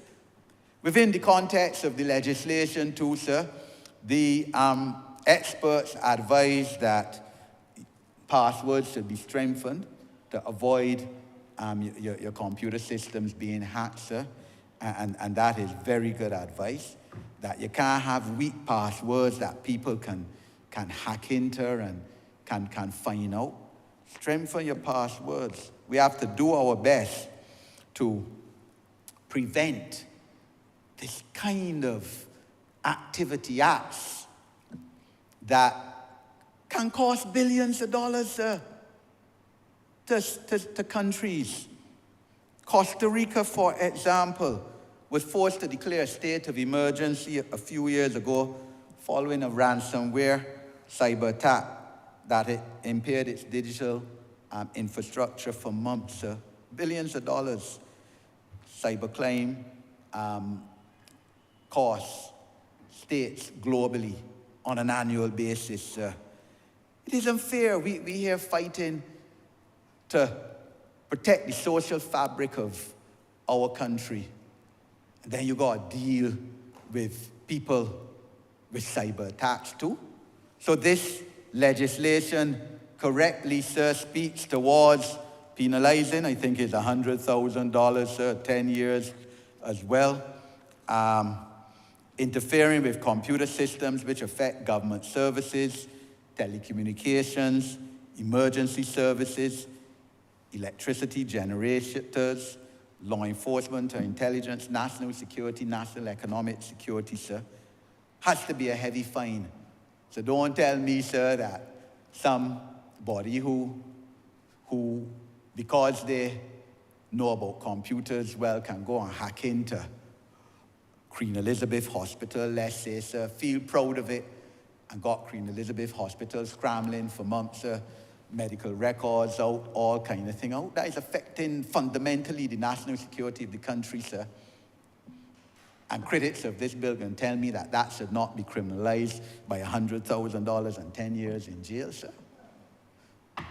So this is it, sir. There's no offense of strict liability. That is the other thing. People getting on now like if, there's strict liability. In other words, no mens rea has to be proved, no guilty mind, sir. State has to prove beyond reasonable doubt. That is the standard. Civil procedure, as we know, say, just balance of reasonable probabilities. Criminal law, which this is higher standard of proof. No strict liability. Child pornography, in fact, there's a defense that if the child pornography was being used for bona fide research purposes, medical or law enforcement purposes, it will be a defense. There's also a defense in terms of Section 19.3, where defamation, sir, the defense is to defamation. Obviously, truth, if it is true, if it is comment, which used to be fair comment, sir, and of course, absolute and qualified privilege are defenses, sir. So this act protects everyone and is reasonable and has balanced the interests as best as can be, sir. I would say, as I wrap up, sir, that the issue, sir, if people are talking about freedom of information, that there should be freedom of information legislation. So I, for one, sir, believe that this is something that we need to move to. We've in the past, as a party, promised it in a previous manifesto, sir. Don't believe it was in our last, but we had previously promised it, sir. And I believe nothing is wrong with that. So in the interest of transparency and accountability, we have nothing to hide, sir. Obviously, issues such as national security will be immune, though, from disclosure in a freedom of information legislation. But in other ways, we should feel confident, sir, this party that has passed prevention of corruption legislation, sir, and integrity legislation. Don't mind, of course, we're still putting the systems in place to have the integrity legislation proclaimed, sir. We should be moving towards, as well, freedom of information legislation, sir. But in terms of what this bill provides, sir, and which I have every expectation, of course, will become the law of the land, sir. It is reasonable, and I defend, sir, the probity and the efficacy of this bill, sir. And like all the previous honourable members, sir, say categorically that no freedom of expression within the context of the law, as it does not affect the rights and reputations and privacy of individuals, is being infringed here. We accept that there's no perfect piece of legislation, sir. There's never been. So therefore, those who nitpick and say, well, we don't have an I here, a T here cross, or a full stop here, or comma, sir. You know, we don't have time for that, quite honestly. Because there's no perfection in law, and that is why you pass law and you amend it or you abolish it. That is why we abolish it now. The Computer Misuse Act of 19 years vintage. And that's why, sir, there's a mutual assistance provision in this, strengthened under this, because you need assistance. We can't do it alone. So therefore, countries, other countries, and you join in with the Council of Europe, and you get technical assistance from other countries, and that's why there's also the provision in this bill, repeated from the Computer Misuse Act, that an act or omission committed by a Bajan outside of Barbados, outside the territory of Barbados, also comes within the ambit of this legislation, sir. So in other words, if you up in America, sir, once, of course, it is also a crime in the country in which the act originated. So you up in America or England, and you play that you sending down intimidatory material, obscene material, to which affecting Barbadians here, that comes within the ambit of this legislation, and correctly so, sir. So, sir, I thank you, sir, for your indulgence of me, and I support this bill wholeheartedly. I'm obliged.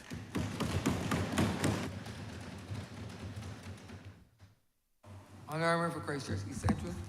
Thank you so very much, Mr. Speaker.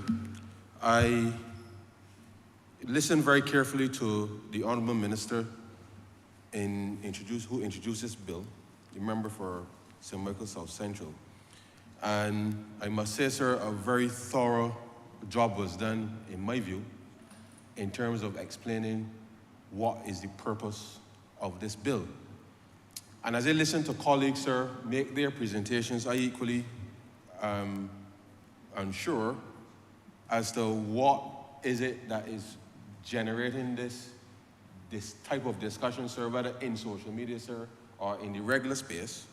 Because once one reads the bill, and sir, I'm not a lawyer, but I still can read a little English from time to time, sir, and I know that with matters of interpretation, we can look at the same thing from a different angle, sir, and see something slightly different, which is not necessarily an issue, but that's where you get between in terms of the cut and thrust in relation to these matters.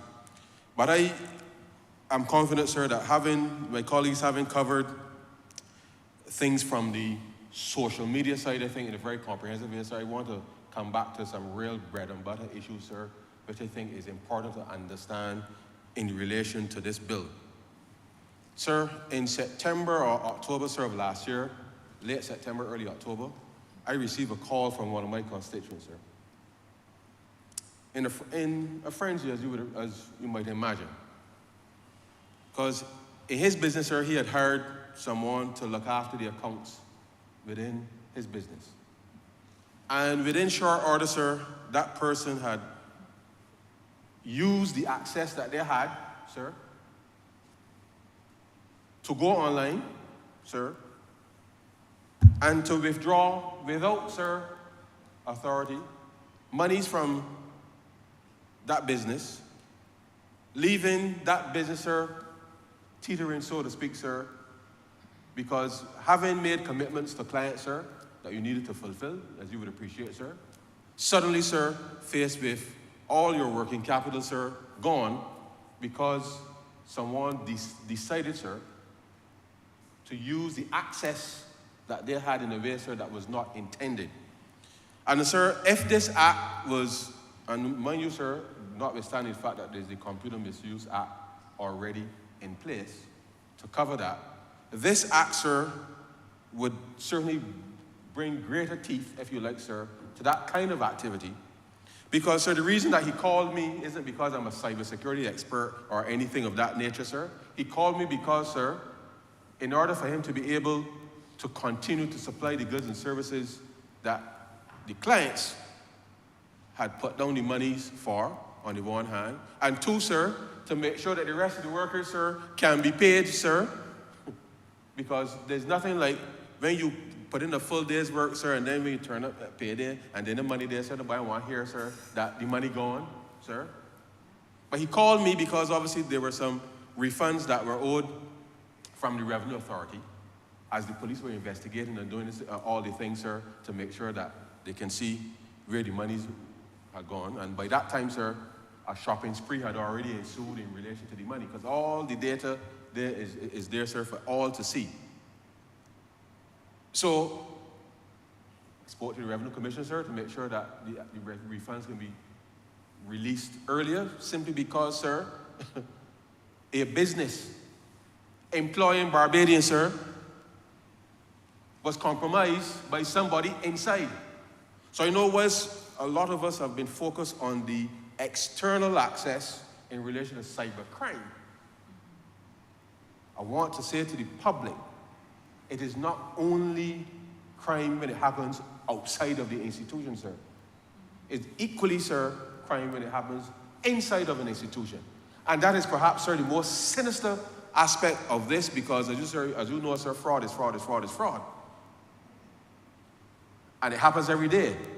And the government of Barbados has put a very clear agenda on the table, sir, that we want to digitize all of our systems. We've encouraged the private sector, sir, to invest in digitizing. We've put the mandate to the financial institutions, sir, to modernize their payment systems, sir. And we all spend a lot of money, sir, trying to protect from threats external to the organization.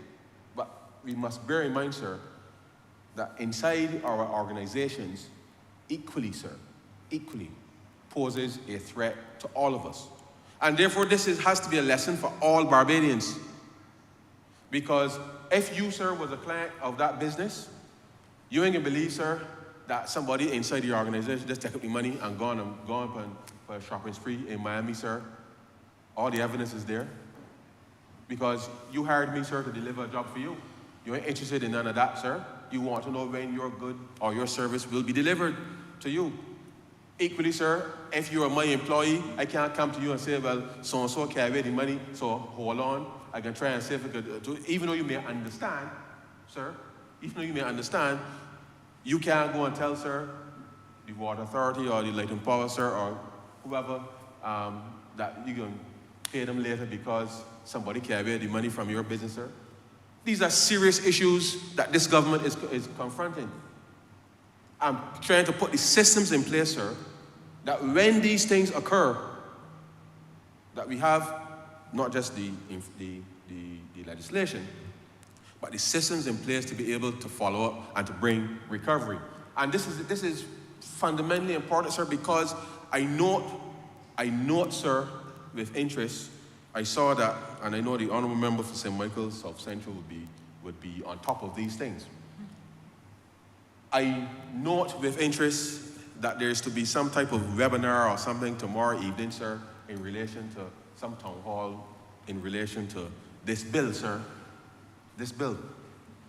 And I ask myself, sir, when you understand that this is such an important element in relation to the transformation of Barbados, sir, as we set about the recovery and the economic, and the work program, sir, and emphasize that this type of infrastructure and the protection of not just government assets, but private sector assets, sir, as part of the growth strategy, sir, this government under the Honourable Minister of Education in relation to rolling out the cybersecurity jobs and the like, sir, this is a critical pillar, sir, for an area of growth for all kinds of people, young people, middle-aged people, sir, to be able to get into.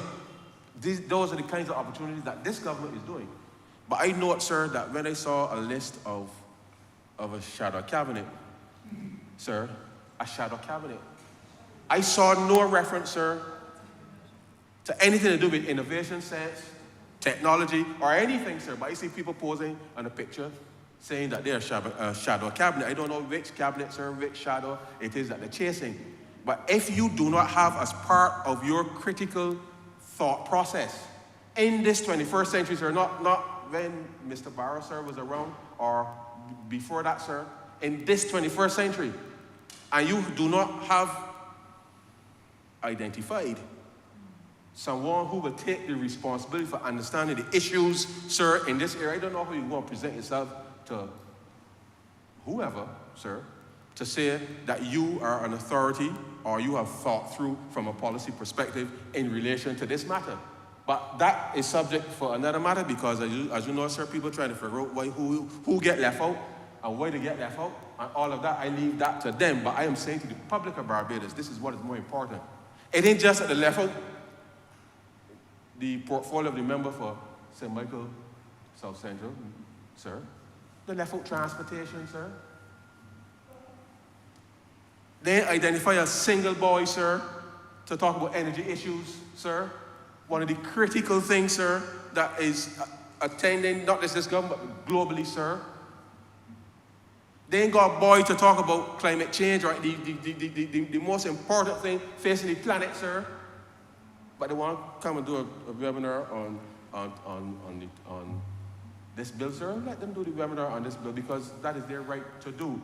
But I'm saying to Barbados, how do you present a set of people to the country and some of the most critical things confronting this country, sir? There's nobody taking responsibility for it. So you know what I tell you, sir? Immediately, the if they were the government tomorrow, sir, not a road will fix in this country, sir, because nobody will take responsibility for that. As far as energy, it'll be every man jack for himself. This government has been charting a very critical path, sir, in relation to how we roll out our energy. The Prime Minister created MIST, sir, specifically, sir, to ensure that we oversee the modernization of this economy, sir. But, sir, I laugh because there was nobody identified for finance. And I said to myself, sir, but how does one present a serious set of people to the country? And these areas, sir, nobody. So let them have their webinar. But I know the Honourable member from the Microsoft Centre will deal with them on that. But the public must understand, sir, that these are critical issues facing this country. And therefore, I say to all and sundry, this government is here to protect your interests, sir.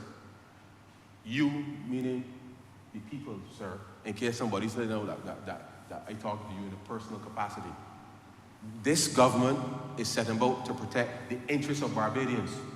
And to the extent that we have true policy, sir, determined that not just through this bill, but by our very actions, because you recall, sir, when we passed the Payment Systems Act in 2021, sir, and the Fair Credit Reporting Act in 2021, sir, I told you then that the banks the banks and the credit unions, sir, had spent up until that point, sir, a significant amount of money in order to ensure that we are able to launch a real-time payment settlement, sir.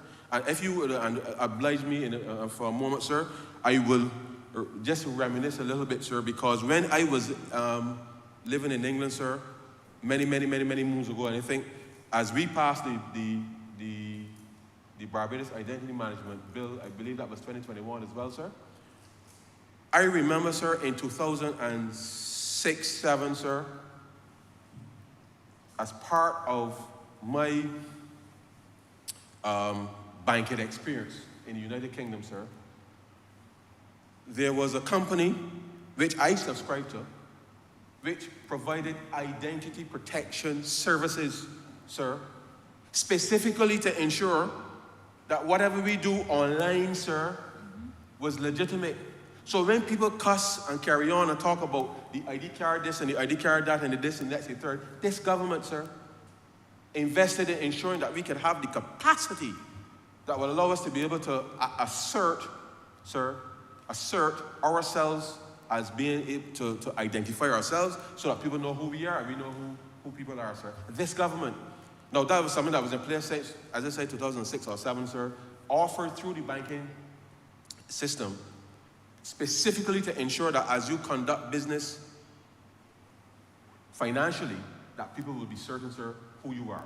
And these are the kinds of things, sir, that coming out of what we have already started here, sir, in relation to what we're doing over this cyber security bill, sir, to protect Barbadians. And therefore, I think, as the Honourable Member quite rightly said, I mean, so many people got the ID card now that the few people that decide that they may want to serve, that's your business. But the reality is that for most of us here, it makes it easier now for us to be able to identify ourselves, and therefore the investment now through either the EBC in collaboration with MIS and the others who are engaged in the cybersecurity architecture in the country, sir, which comprises both government as well as private sector experts, sir, within the area. We are now in a position, sir, to be able to craft those responses. Well, I say response, but the systems in place, and to deal with the responses in a way, sir, that gives Barbadians confidence. And, sir, I just want to very quickly, sir, touch on a few issues, not just in relation to identity management, because the Honourable Member for St. James North identified an area that is near and dear to my heart, because ever so often, sir, on Instagram, people that send photos.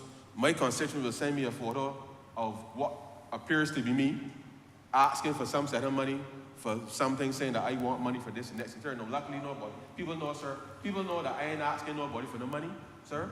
So therefore, they always contact me and say, look, Rand, this thing get hacked, which is not necessarily a hacking anybody, that's copying. And there's a concept, sir, called phishing. Phishing, sir. Not fishing in the traditional way we talk about flying fish, sir, and that type of thing. We're talking about men from 6 men and oysters, and not that type of fishing. Is that people send out things, sir, in the hope that you will get hooked. So they will do a nice presentation, sir, and they will send you, sir, they will do all kinds, it comes in all types of forms, by email, sir, by whatever, and as soon as you click, sir, they got you. Now, sir, I'm not sure if you are aware, but there's a new movie out, sir, called The Beekeeper.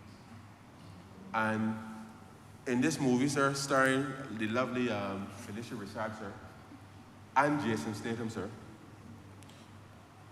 from the Cosby, in case people don't know, the lady from the Cosby and the transporter guy, sir. But this is the tenet of the concept of the movie, sir. The lady is in charge of the building fund at the church. They raised some money to do the building fund, I believe it is what it was. And the people sent her something online, sir. As soon as she read the thing, she clicked the thing, it says, call this number. She called the number, sir, because obviously when, as a senior citizen, she sees something wrong, she called the number because it appears legitimate, sir. She calls the number, the people on the other end, sir.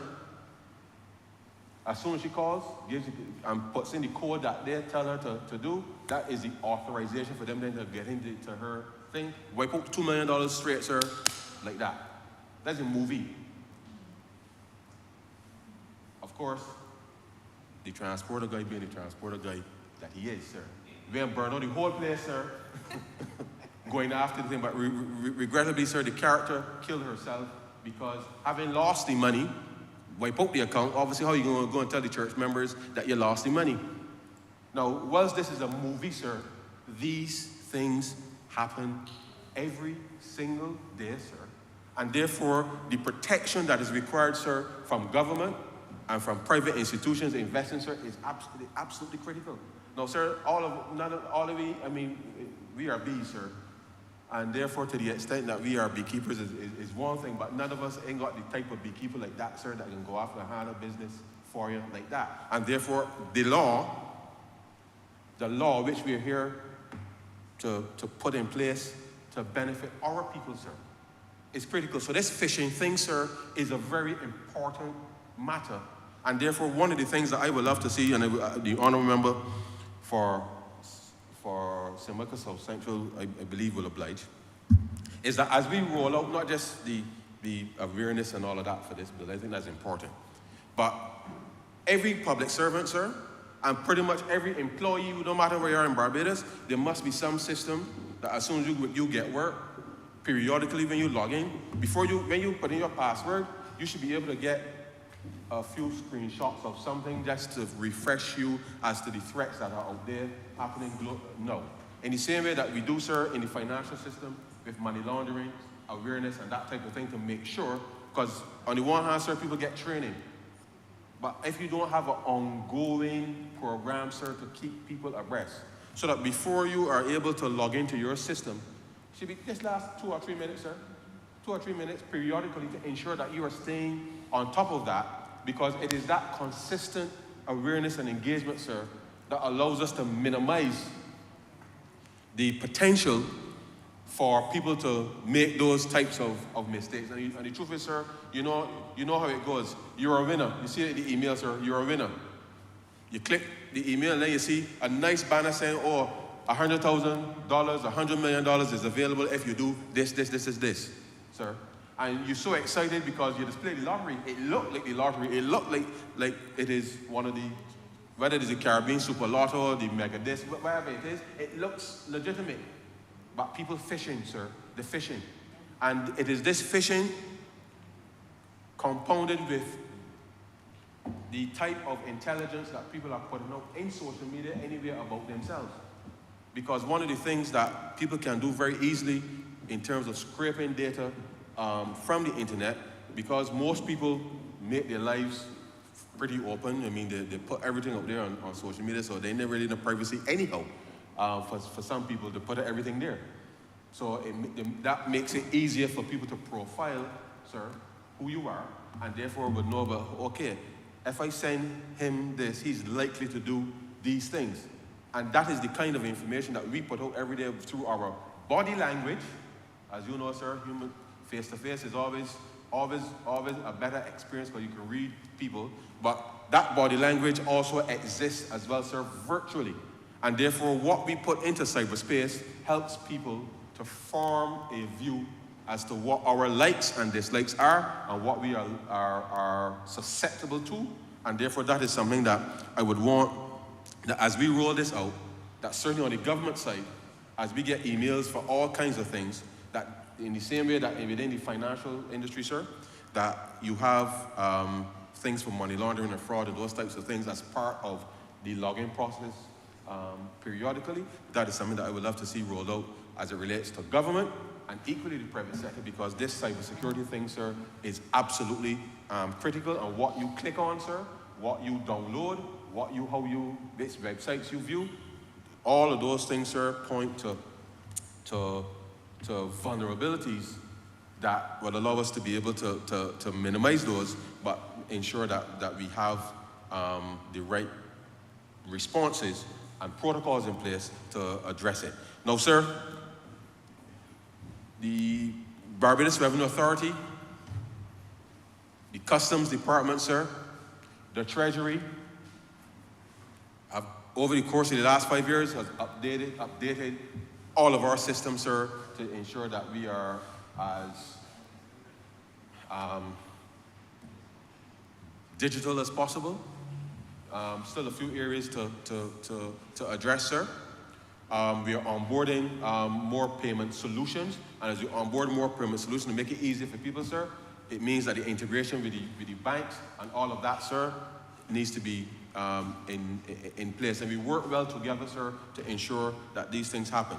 Now, sir, I make that point specifically because if it is, sir, and there's a specific section in the bill that speaks to how you handle data, sir.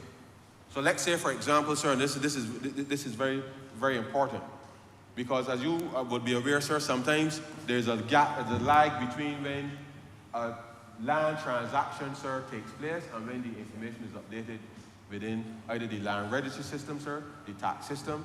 It shouldn't be, but there's sometimes a lag, sir, within that. So you might, sir, I might buy a piece of land from you, or you buy a piece of land from me, sir. And let's say, for example, it is a government-owned piece of property. The ownership changes, sir. The fact that the ownership changes, that information, that data point with respect to ownership, sir, should change within BRA's system, sir, as no longer being government-owned and therefore not subject to land tax, but now owned by me, sir, and should be subject to land tax. But if somehow in the middle, sir, the data is either altered or suppressed or delayed, sir, these are the kinds of things that I mentioned, sir, that we now need to make sure that people understand that we need to get these processes and these systems up to date and efficient, because there's one thing for there to be a lag. But if under investigation it is realized, sir, that somehow or the other the thing ain't changed for 2 years, 3 years, 4 years, that means something is not quite right, sir. In the same token, sir, by the same token, if within the context of our secluded world, sir, yeah, duties or items are being classified incorrectly for a period of time now, but because we have systems now to do checks within the entry assessment, sir, to ensure that issues of classification and the right data is input, sir. These are issues that, as the Ministry of Finance, working with other stakeholders, especially brokers in that instance and others, sir, to ensure that people are not manipulating, sir, information to pay one set of duties when in truth, in fact, sir, there's something else that is actually being imported.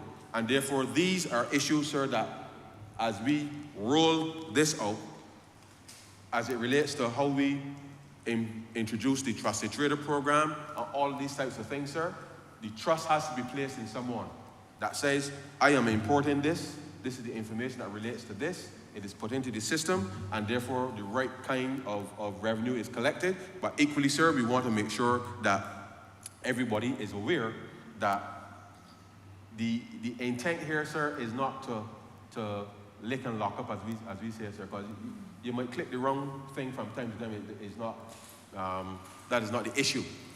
It is that you don't want to see something where this is a phone, sir, that is supposed to attract, let's say, for example, phones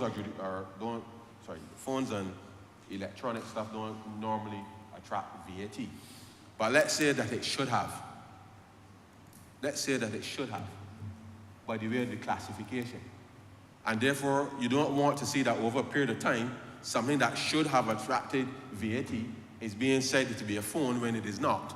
And therefore, to the extent that we understand those types of issues, that the presentation or the altering of the data, whether inside the department or coming from outside, sir, these are issues that we will sensitize the stakeholders to, because as we treat to certain things from an administrative perspective, because, as I said, you could click the wrong thing, you're trying to get something clear, and it's a one-off thing, no problem. But when something becomes a habit, sir, you check the information, you know, okay, this is something not right.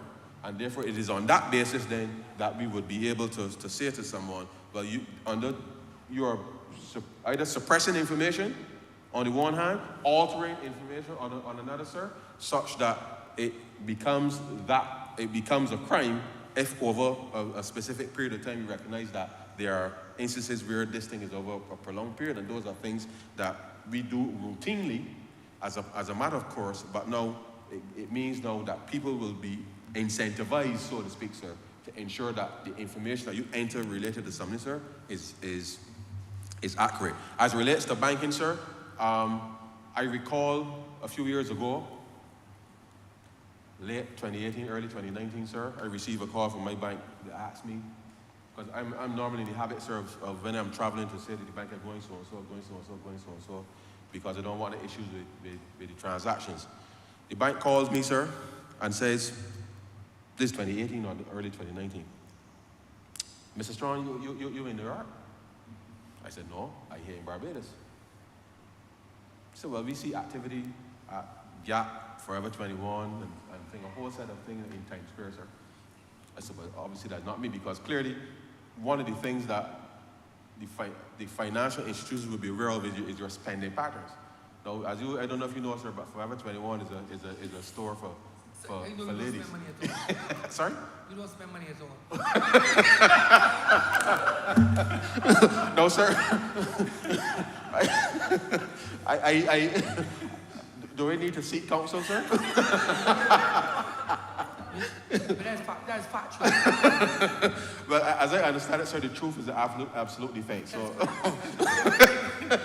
but seriously, sir, the bank called me because they detected activity that was out of the norm, sir, for my spending patterns. So you're correct, sir. I don't spend a lot of money because I don't got a lot of it to spend, but so you're correct in that respect. So the point I'm making is that your profile, sir, or let me say your relationship with your financial institution is an important one, sir. Especially in an age where through your phone, sir, and we like to download apps and all kind of things, sir, and the in-app purchases, because things pop up on your phone, sir, you're playing a game, Candy Crush, or you're doing Tetris, or whatever it is, you know, what's in people's minds appear to be harmless, and you get a pop-up saying, oh, you can upgrade to do this, get some access to some special thing, and you click it, you put in your credit card information, you do not know who the developer is, you don't even know anything, you submit your information willingly, sir, and you do not know what is the intent for which that information is being done. Now, sir, for years I've been trying to figure out what JavaScript is, sir, and cookies. From the time we had internet access, sir, we've been accepting JavaScripts. You go on a website, sir, it asks you to accept or deny cookies, sir. I'm convinced it don't really make a difference whether you accept or deny, because it is really the programming in the back end from the click that matters. But I'm just saying, sir, that these are the things that we do habitually, sir, which we assume that the developer of the website or of the software or whatever it is, that their motives, sir, are good and pure in relation to what it is. We upgrade and we do all kinds of things, and we do so. And you know, sir, you know they have those agreements that they ask you to read, that none of us really, sir, ever read. we scroll through until the thing pop up to say continue or agree. We don't read them, so we do not actually know what we have agreed to in the first instance, but we give our information. Now, this is not to scare anybody, sir, or anything, because at the end of the day, sir, we do the ease with which we do business online, I think has transformed the entire world. And therefore, I know that obviously the financial institutions, the payment service providers, they spend an inordinate amount of money, sir, globally, protecting their systems. But when you, sir, on your phone, playing your Candy Crush or your bingo or your dominoes or whatever it is that you do to pass leisure time, sir, determine that you are going to give your information. It is not the bank that you are giving information to. You are giving the information to some random person out there, sir, who you hope is going to give you the upgrade to the game that you're playing or whatever it is, you know, whatever. It could be anything, sir. Anything. We have to be mindful that in doing that, there is some risk. There is some risk. And therefore, to the extent that you download an app, and whether we do any reviews of it, whether we think, because, sir, sometimes the reviews themselves could be fictitious, because you can make something look, you can create a profile now, sir, online, and purchase bots, if you like, to give the impression that you got 100,000 followers. to make it seem legitimate, sir. And therefore, I don't spend a lot of time on social media, sir. I really don't. I think I know some do, but I browse occasionally just to get a sense in terms of what's happening. And if you are not careful, sir, the type of information that we are giving out about ourselves can lead to personal intrusions of our data, either from a financial perspective, where someone can go, sir. If I was so minded, I might be able to get a loan in the name of the honourable member for St. George North, sir, based on purely, sir, information that I could gather about her online. And the reality is, when the bank or the financial institution comes knocking on your door, asking, well, where the money is, somebody has done that in your name without you knowing, and then all of a sudden now you are liable for something that you have no idea about. And that is why I go back, sir, to the identity management bill that we passed in 2021 and the ID project that we've rolled out.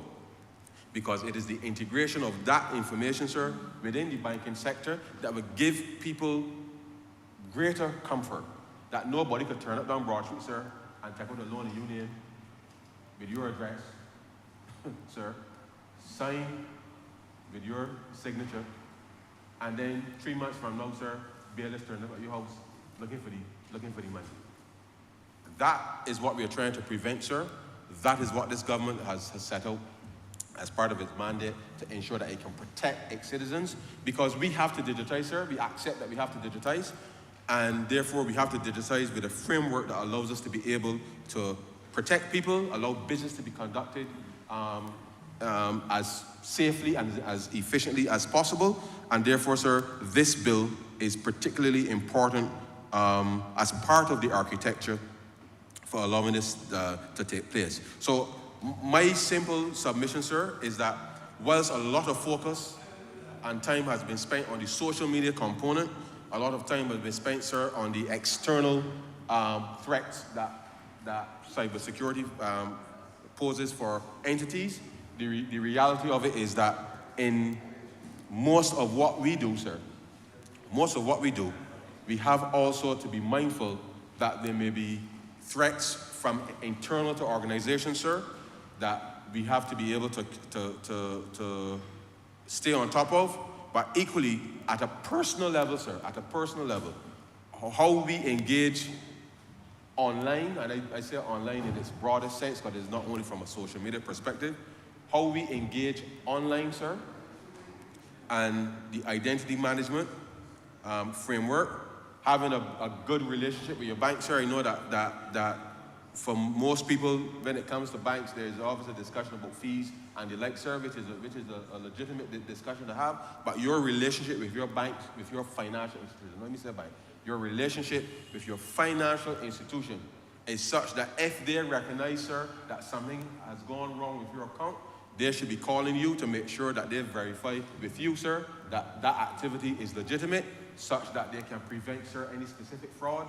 or anything and limit the damage for which these things can happen. But as I indicated, sir, we have to come in, we are in the 21st century. We have to push ahead in relation to the upgrade of the systems, and obviously Section 12 speaks to the critical architecture. I include certainly the payment systems as a critical infrastructure. Certainly anything that falls within the Ministry of Finance is a critical infrastructure for government to be able to pay people and the like, and therefore we will do whatever we have to do, sir, as government to ensure that we protect that IT infrastructure, and certainly working with the Honourable Member for St. Michael South Central and our team. I want to encourage all Barbadians that this bill is to protect all of us, sir, all of us. And in seeking to do so, if you know that you ain't got no right, sir, in Cloud Suite, or Asecuda World, sir, or TAMIS, or any land tax system, or whatever system, you have no right there, none whatsoever, then you can't complain, sir, when if you decide to go in at somebody, you decide to go in these systems and make changes that you are not approved to do, authorized to do, sir. Whether you are inside the organization or someone from outside of these organizations, sir, this bill is here to ensure not just to maintain the integrity of the system, sir, and to ensure that we can continue to deliver critical services, because it is part of how we see, sir, the Barbados Economic Recovery and Transformation Program as we reposition for growth to be able to roll out. And so, sir, I am happy to support this bill and say to Barbadians, stay focused. Let us ensure that we get these things done quickly, because the sooner that we can have these protections in place, it means that we can truly open up and to make it as easy as possible for citizens to interact with government and vice versa, such that the economy, sir, can be on a sustainable growth path. And with those words, sir, I'm goodbye to you.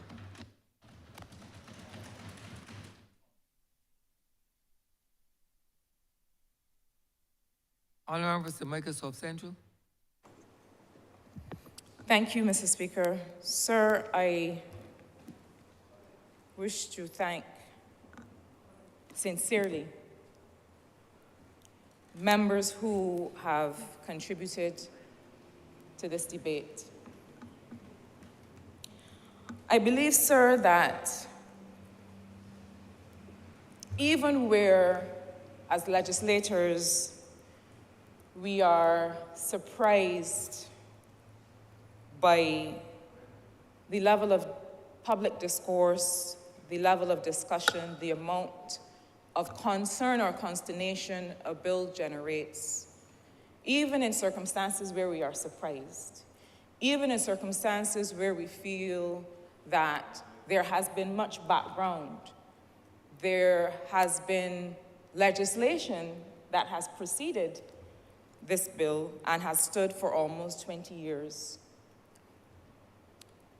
Even where we sometimes do not understand the source of the concern or confusion, it is our duty, it is our responsibility to engage it, to engage the discourse. And so I am very humbled and pleased to have received all of the feedback that we have received. I want, through you, to assure the people of Barbados that we do not take lightly the concerns that have been expressed. And we have taken the time that we have taken because we do not take them lightly. There are people who, when they hear of notions, they may not have read the legislation, but their ears are to the ground and they hear notions and they are truly concerned. It is true that in some cases those notions are generated by people who have read the legislation, who do know better, who do know that it does not in fact do what they are purporting or does not threaten what they are purporting.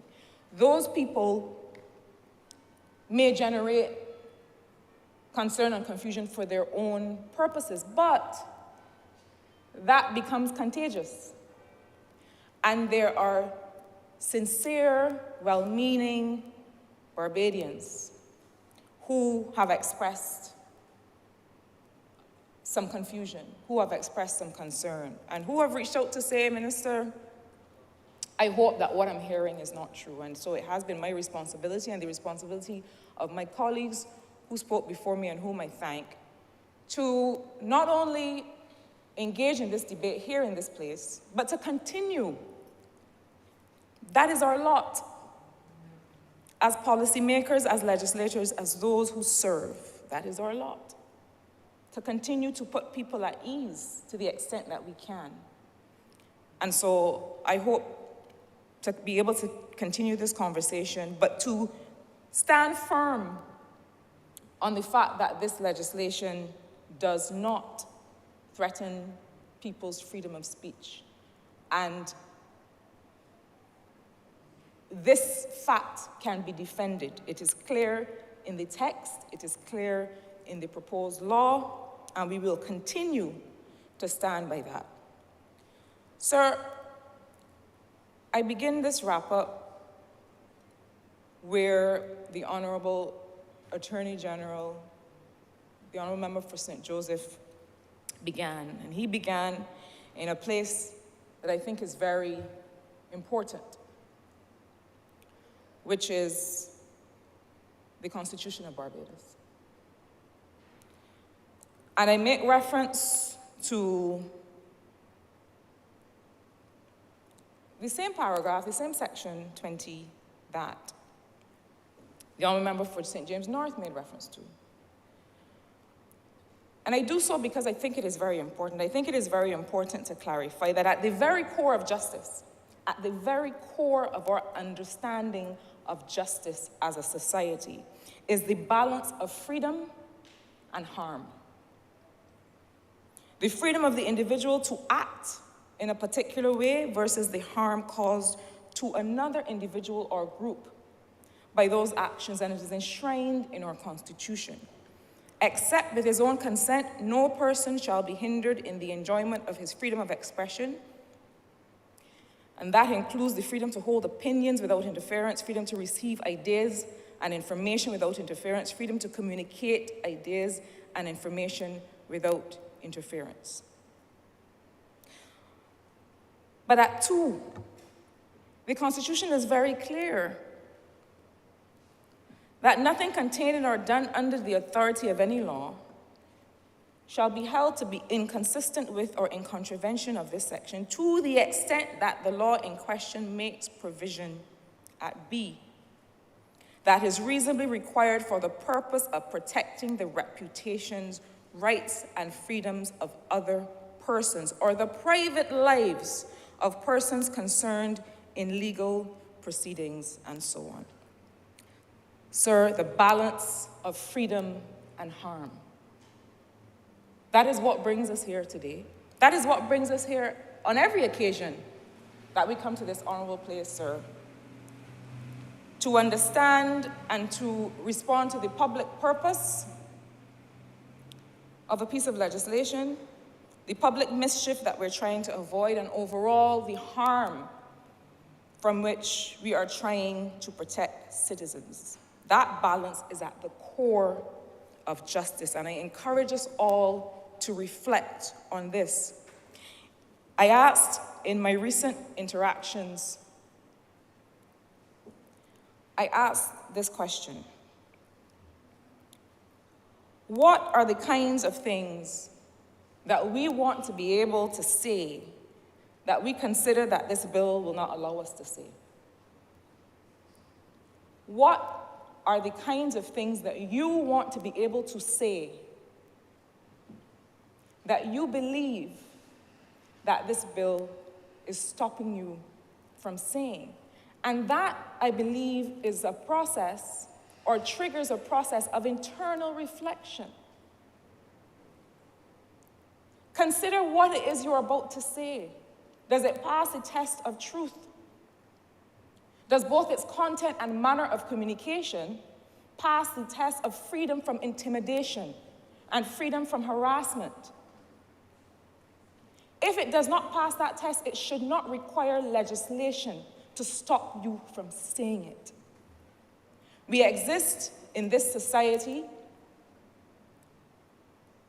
along with others. We exist in this society, in many cases, having to protect our neighbors, having to have regard to how our actions affect others. Bajans have long had a tradition of burning stuff, as we call it, of lighting fires in our yards to get rid of rubbish. But we know that there are people in our communities who have respiratory issues. And whether they have respiratory issues or not, whether they have health challenges or not, should be able to enjoy the freedom of not being smoked out in their own houses because you have taken a decision to burn stuff. And we have had to give them that protection under law. Sir, this is no different. Sir, I believe that it is similarly important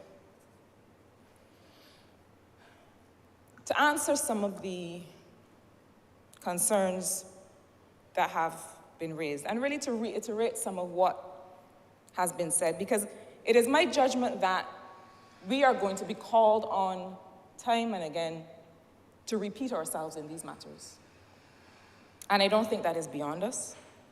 And I think that we simply have a commitment to do it as often as is necessary until people have a certain comfort in what we represent. Sir, the question was raised about why these matters do not remain in the area of civil action. And this has already been ably addressed by speakers before me, but I think it is important to simply restate that civil action is one that requires, in many cases, personal capacity, personal, private, financial capacity to proceed. When an individual feels injured, feels harassed, feels that she or he is the subject of cyberbullying or some other offense under this act, that individual has to have the wherewithal to engage an attorney to proceed with civil action. And we consider that the harm that is likely to be caused under these kinds of offenses, by these kinds of offenses, are sufficiently large in scale and broad in scope, the damage to individuals, that the state has a right to protect those individuals under its obligation or under its capacity to take action in the criminal, against these individuals as a criminal offense. It is quite simply that the state has a responsibility to protect. And the state cannot proceed to take civil action against an individual. But the fact is that these are not personal matters. Sir, there are jurisdictions that have had to remove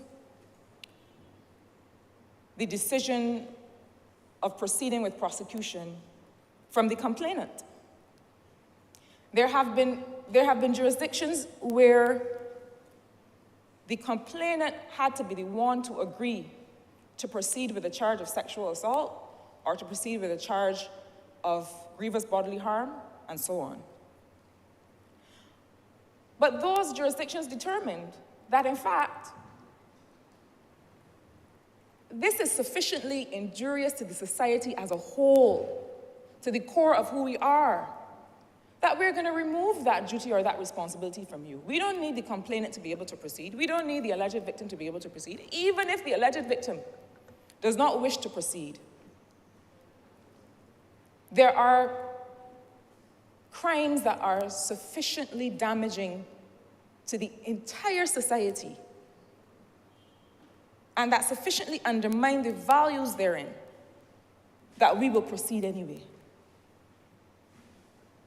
And I say that to say that this notion that things are just private matters between two people, sir, we had to remove that categorization and that characterization from gender-based violence.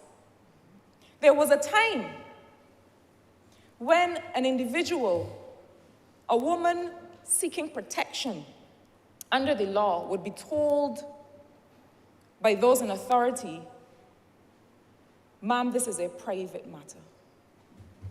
But it cannot be a private matter. Because if the offense had been done to me, not in my living room, but 50 yards outside at the bus stop, it would not be a private matter. The state has a duty to protect in all spaces. Wherever people live, do their work, have their expression, the state has a duty to protect. And the fact that in 2024, those spaces include online environments means that we have to get ourselves together and bring legislation that covers those environments. So I also have to speak very clearly to some of the concerns that have been raised about the process by which this bill was developed. I've noticed that there has been this claim that the Barbados Cybercrime Bill does not have reference to the second additional protocol of the Budapest Convention, and that people have raised this as something that we must be concerned about. So let me say the following. The second additional protocol to the Budapest Convention, that the treaty that governs what we have done here, the treaty with which we have aligned this legislation with the help of the very Council of Europe that is responsible for that treaty.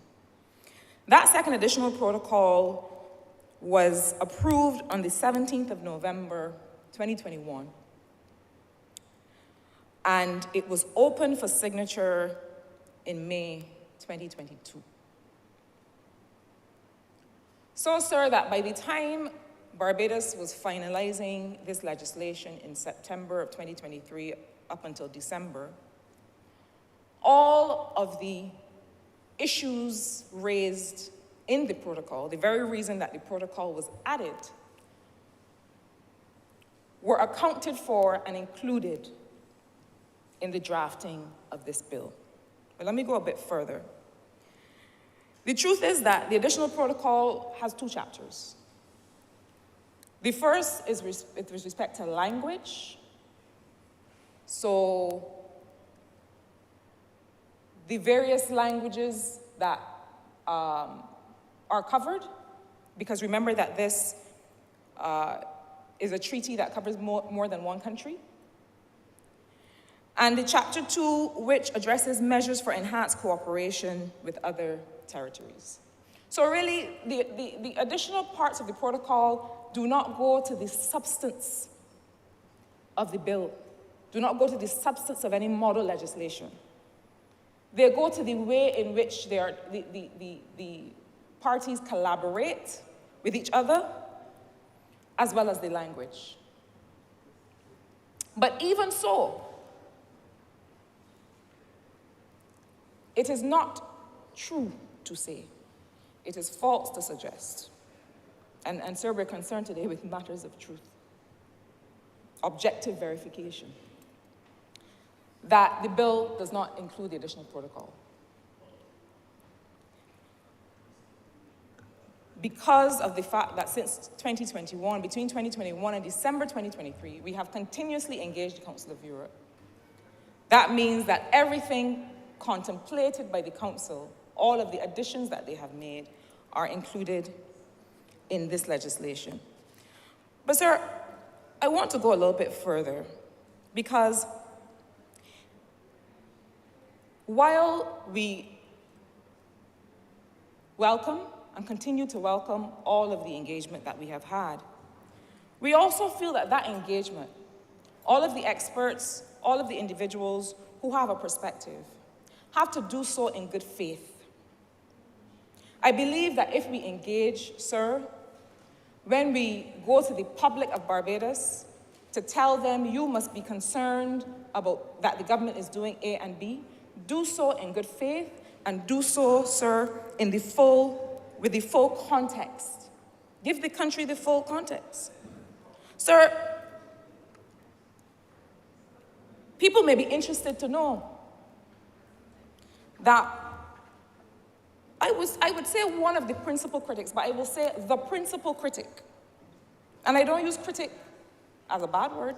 Criticism is good. Critical consideration of what the government does is good. But the principal critic of the legislation and I believe people will know who I mean, wrote a paper whose publication date is January 13th, 2018, on behalf of or commissioned by the EU Commission. And that paper was meant to be a cybersecurity assessment of Barbados. January 2018, this report was written. And it says, this is written by the person who has been the most vocal about this legislation. And he writes, the Computer Misuse Act 2005 should be updated to include online exploitation of children, popular attack vectors and techniques, sexual violence online, cyber terrorism. Sir, you will note that all of these are covered under prohibited conduct in this legislation. I continue. Committing preparatory acts for cybercrime and other pertinent offenses. He continues, Barbados should seriously consider signing on to the Budapest Convention on Cybercrime. The benefits of this decision include harmonization of domestic substantive law elements with global standards and best practices. Global standards and best practices. This individual was this week saying that the Budapest Convention does not represent the best practice in cybercrime. Barbados should seriously consider signing on to the Budapest Convention on Cybercrime. The benefits of this decision, sir, include harmonization of domestic substantive law elements with global standards and best practices, enhancing criminal procedural law powers, and setting up a quick and effective regime for international cooperation. I did not write that. The gentleman wrote that in 2018. If we are going to go to the country and raise concerns, sir, do so with the full context. I thought it was important to make that clear. Because, sir, this government recognizes that we are a small island, large ocean state, but small island state, that will need, in everything that we do, to draw on all the resources that we have. And we have tremendous talent here. So it is no benefit to the government to fail to or refuse to engage any individual. But my only humble request is that we do so honestly, and that if each party that is bringing ideas to contend together does so in full honesty, then every Barbadian will win. There is no one-upmanship to be had here. If we are honest and clear in our desire to make Barbados better, let us engage honestly in that regard, sir. Sir, I have to come to the notion, even though others have addressed it, that this legislation is meant to protect politicians. And the only thing I will say in that regard is that the legislation requires, establishing something as prohibited conduct requires the test of truth. And all I will say to you, to Barbadians, is that if you have objective facts that are in evidence elsewhere, you can make reference to these facts. If the thing is true about any member in here, if you have a fact that can be proven about any member, then you have the freedom to have a perspective on those facts.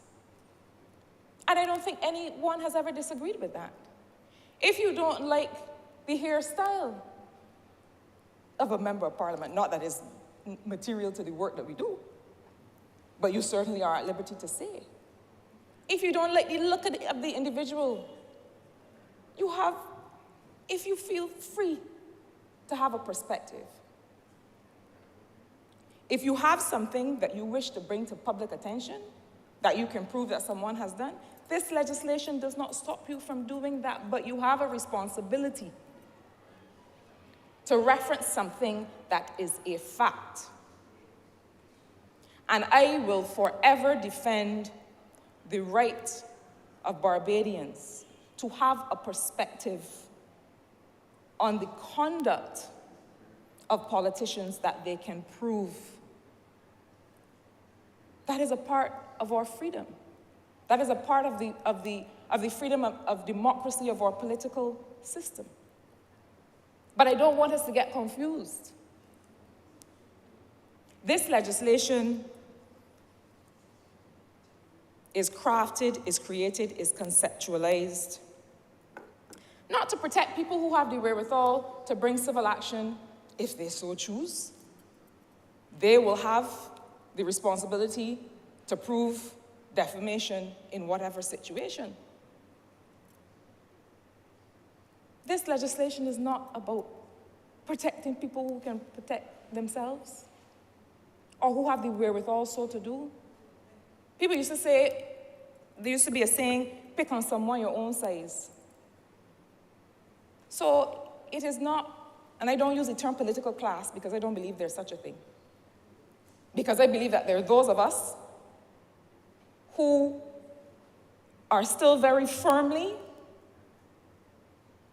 by virtue of our families and how our families live, still very much affixed in the socioeconomic class that we grew up in. And the notion of political class suggests certain privileges that do not exist for all of us in this chamber. So I use the word politicians. This is not about politicians.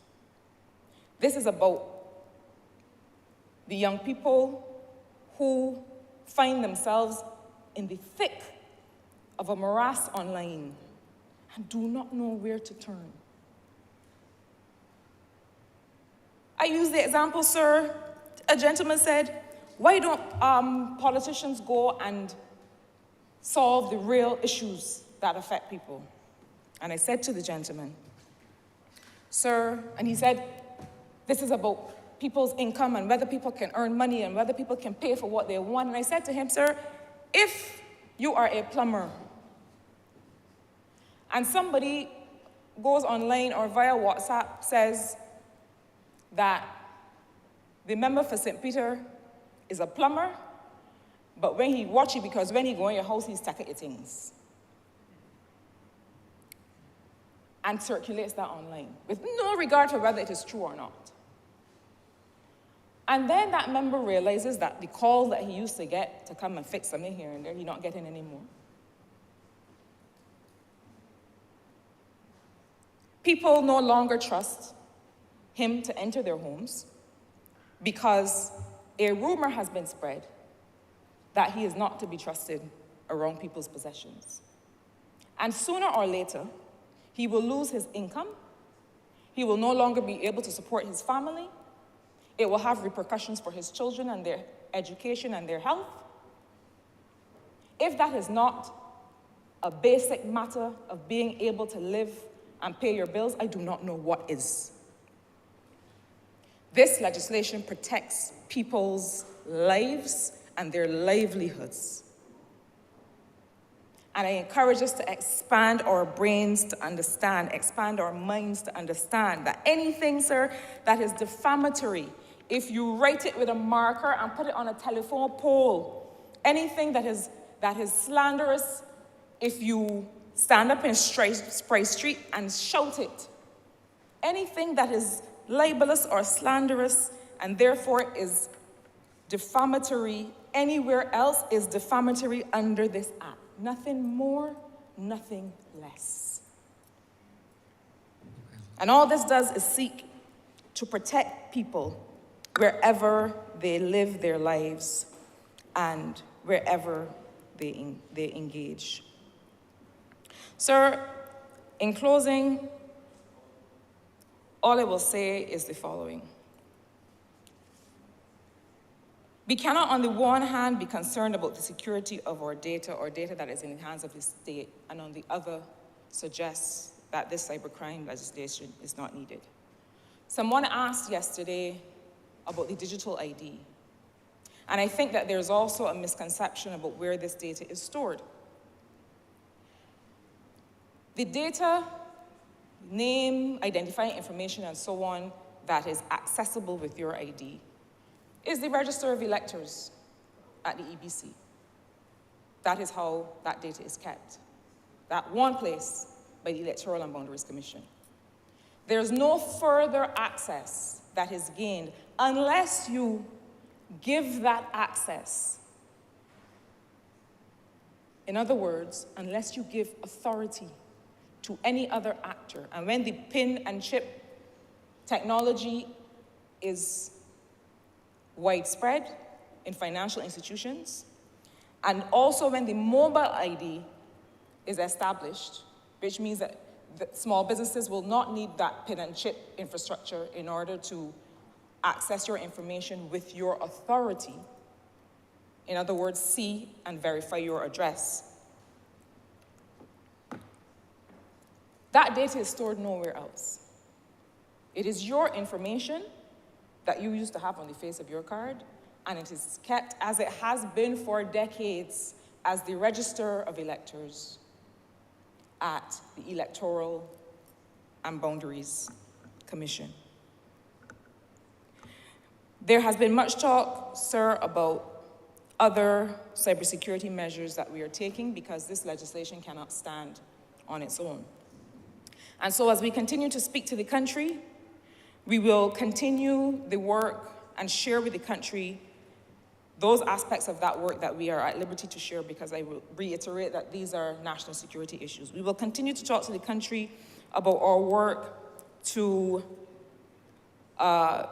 make sure we keep identifying and auditing those agencies that constitute critical infrastructure, and make sure that we have an inventory of those, a continuous assessment and audit of those, risk-based assessment of those national critical systems, conducting cybersecurity exercises to test that critical infrastructure, establishing teams that continue to monitor the cybersecurity framework, continue to make sure that there's enterprise security, that there's acceptable use of technology, that we strengthen data protection measures, and especially the Office of the Data Commissioner as a regulatory body that should have reporting responsibility, not just to the minister,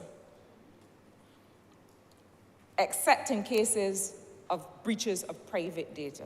And so these are conversations that we continue to have. Importantly, we have to make sure that there's what the strategy calls a cybersecurity mindset. The Honourable Member for Christchurch East Central spoke about it at length in his very worthy intervention. That it is not just about what the state does to protect data and protect people from criminal interference.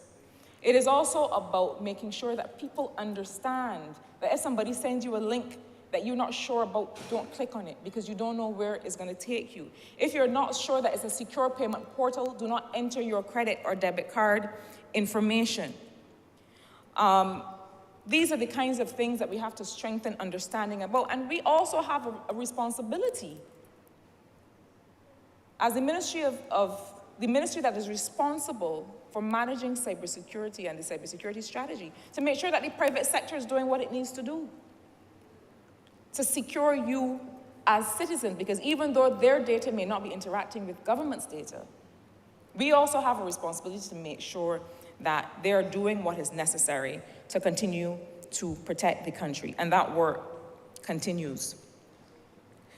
The last area of work that we will continue to invest more in and more heavily in is to look at the cyber skills shortage that we have, and to make sure that not just those people who are responsible for IT governance already in the roles that they play in and outside government, that those people's skills continue to be strengthened, but also to make sure that we have some succession planning when it comes to IT governance, to make sure that we are raising a nation of people with that facility, with that capacity, even if they will not go into a specific job in that regard. But this is a functional skill. This is a competency that is required to be alive today.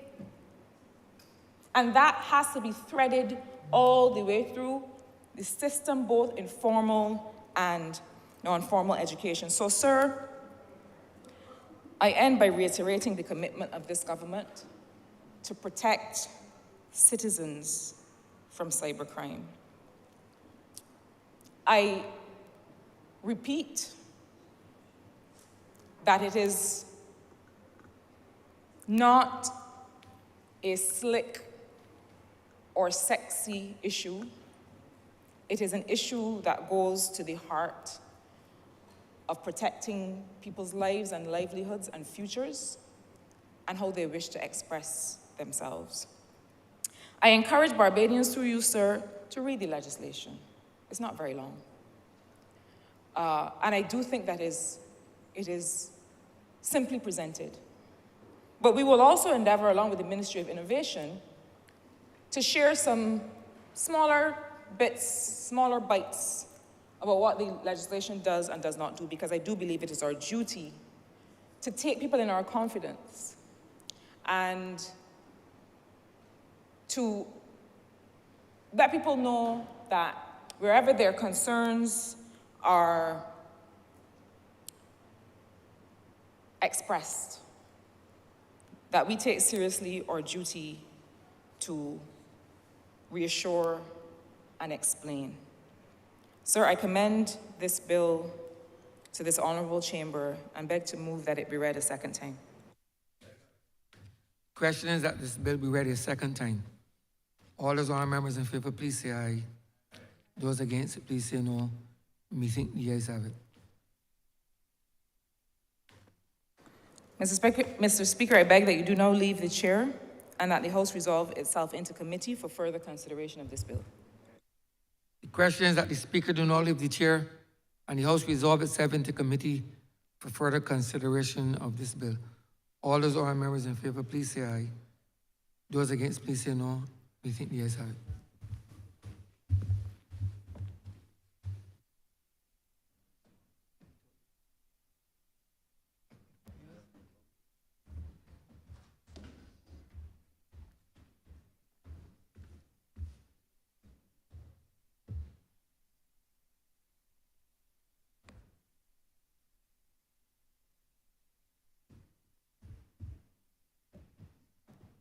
This Honourable House is now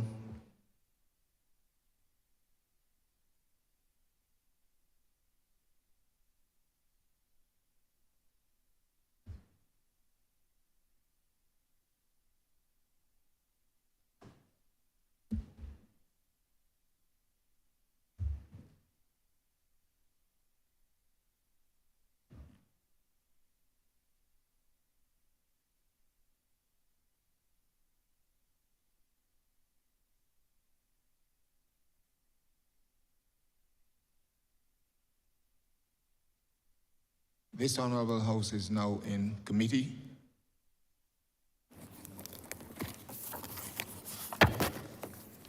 Mr. Chairman, request permission to call in parts, please. Part 1, clauses 1 to 3. Mr. Chairman, I beg to move the amendment of Clause 1. The bill was introduced as approval of the Cybercrime Bill 2023, and as the Cybercrime Bill 2023, I beg to move an amendment to Cybercrime Bill 2024.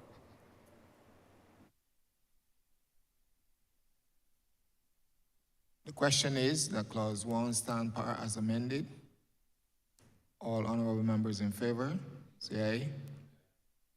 All honourable members against, say no. I think the ayes have it.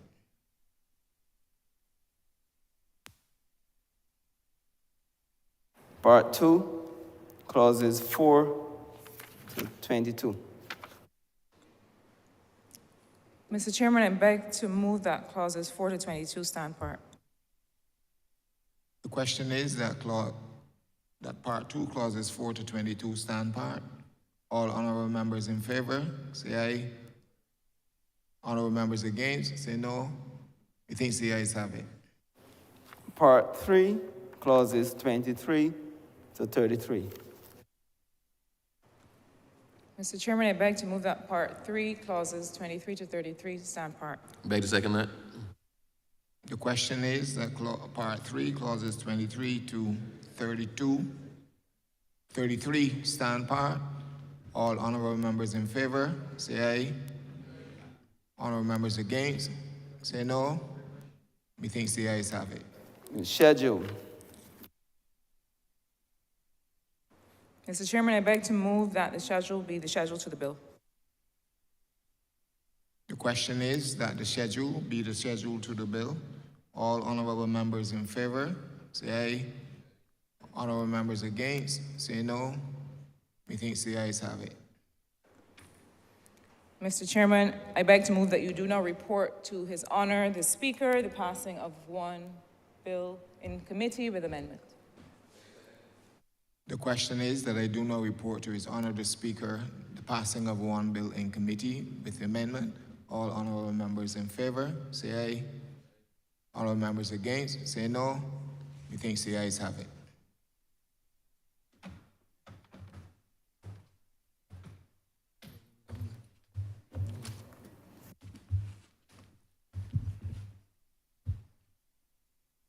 The chairman of committees is reporting the passing of one bill in committee with amendments. Mr. Speaker, I beg to move that this bill be now read a third time. By the second. The question is that the bill be read a third time. All those honorable members in favor, please say aye. Those against, please say no. Methinks the ayes have it. Mr. Speaker, I beg to move that this bill be now passed and cited as the Cybercrime Bill 2024. By the second. The question is that the bill be passed and so cited. All those honorable members in favor, please say aye. Those against, please say no. Methinks the ayes have it. This bill is passed and so cited. Order number 2, sir. In the name of the Honorable Minister of Industry, Innovation, Science and Technology, to move the second reading of the Mutual Assistance in Criminal Matters Amendment Bill 2024.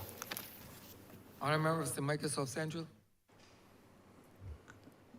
Mr. Speaker, I beg to move that this bill be read a second time. The question is that the bill be read a second time. All those honorable members in favor, please say aye. Those against, please say no. Methinks the ayes have it. Mr. Speaker, I beg to move that you do now leave the chair and the House resolve itself into committee for further consideration of this bill. The question is that the Speaker do not leave the chair and the House resolve itself into committee for further consideration of this bill. All those honorable members in favor, please say aye. Those against, please say no. Methinks the ayes have it.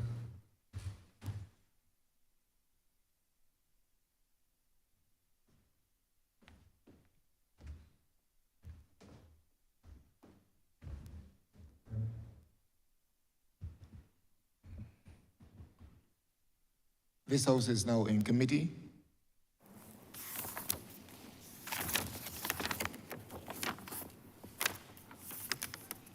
Clause 1. Mr. Speaker, I beg to move an amendment to Clause 1 from the Mutual Assistance in Criminal Matters Bill 2023 to the Mutual Assistance in Criminal Matters Bill 2024. The question is that Clause 1 stand part as amended. All honorable members in favor, say aye. Honorable members against, say no. Methinks the ayes have it. Clauses 2 to 6. Mr. Chairman, I beg to move that clauses 2 to 6 stand part. The question is that clauses 2 to 6 stand part. All honorable members in favor, say aye. Honorable members against, say no. Methinks the ayes have it. Mr. Chairman, I beg to move that you do now report to His Honor the Speaker the passing of one bill in committee as amended. The question is that I do now report to His Honor the Speaker the passing of one bill in committee as amended. All honorable members in favor, say aye. Honorable members against, say no. Methinks the ayes have it.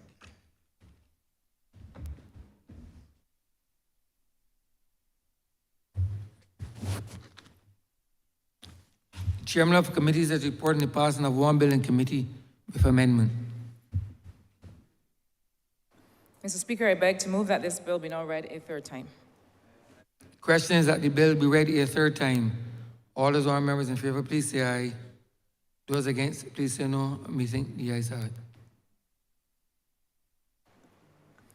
Mr. Speaker, I beg to move that this bill be now passed and cited as the Mutual Assistance in Criminal Matters Amendment Act 2024. The question is that this bill be passed and so cited. All those honorable members in favor, please say aye. Those against, please say no. Methinks the ayes have it. This bill is passed and so cited.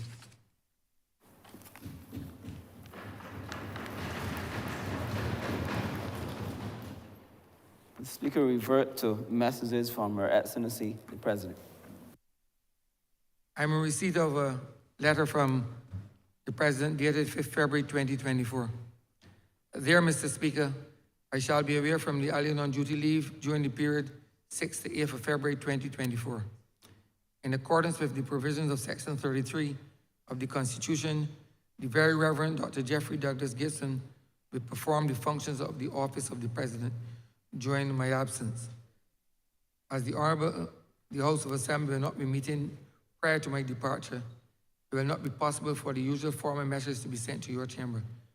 Will you therefore please bring my absence formally to the attention of the Honourable the House of Assembly when next it meets? Yours faithfully, President. Revert to government business. Thank you, Mr. Speaker. I beg to move the suspension of the House until 3 p.m. Second. The question is that this honourable chamber be suspended until 3 p.m. All those honourable members in favour, please say aye. Those against, please say no. Methinks the ayes have it. This honourable chamber stands suspended until 3 p.m.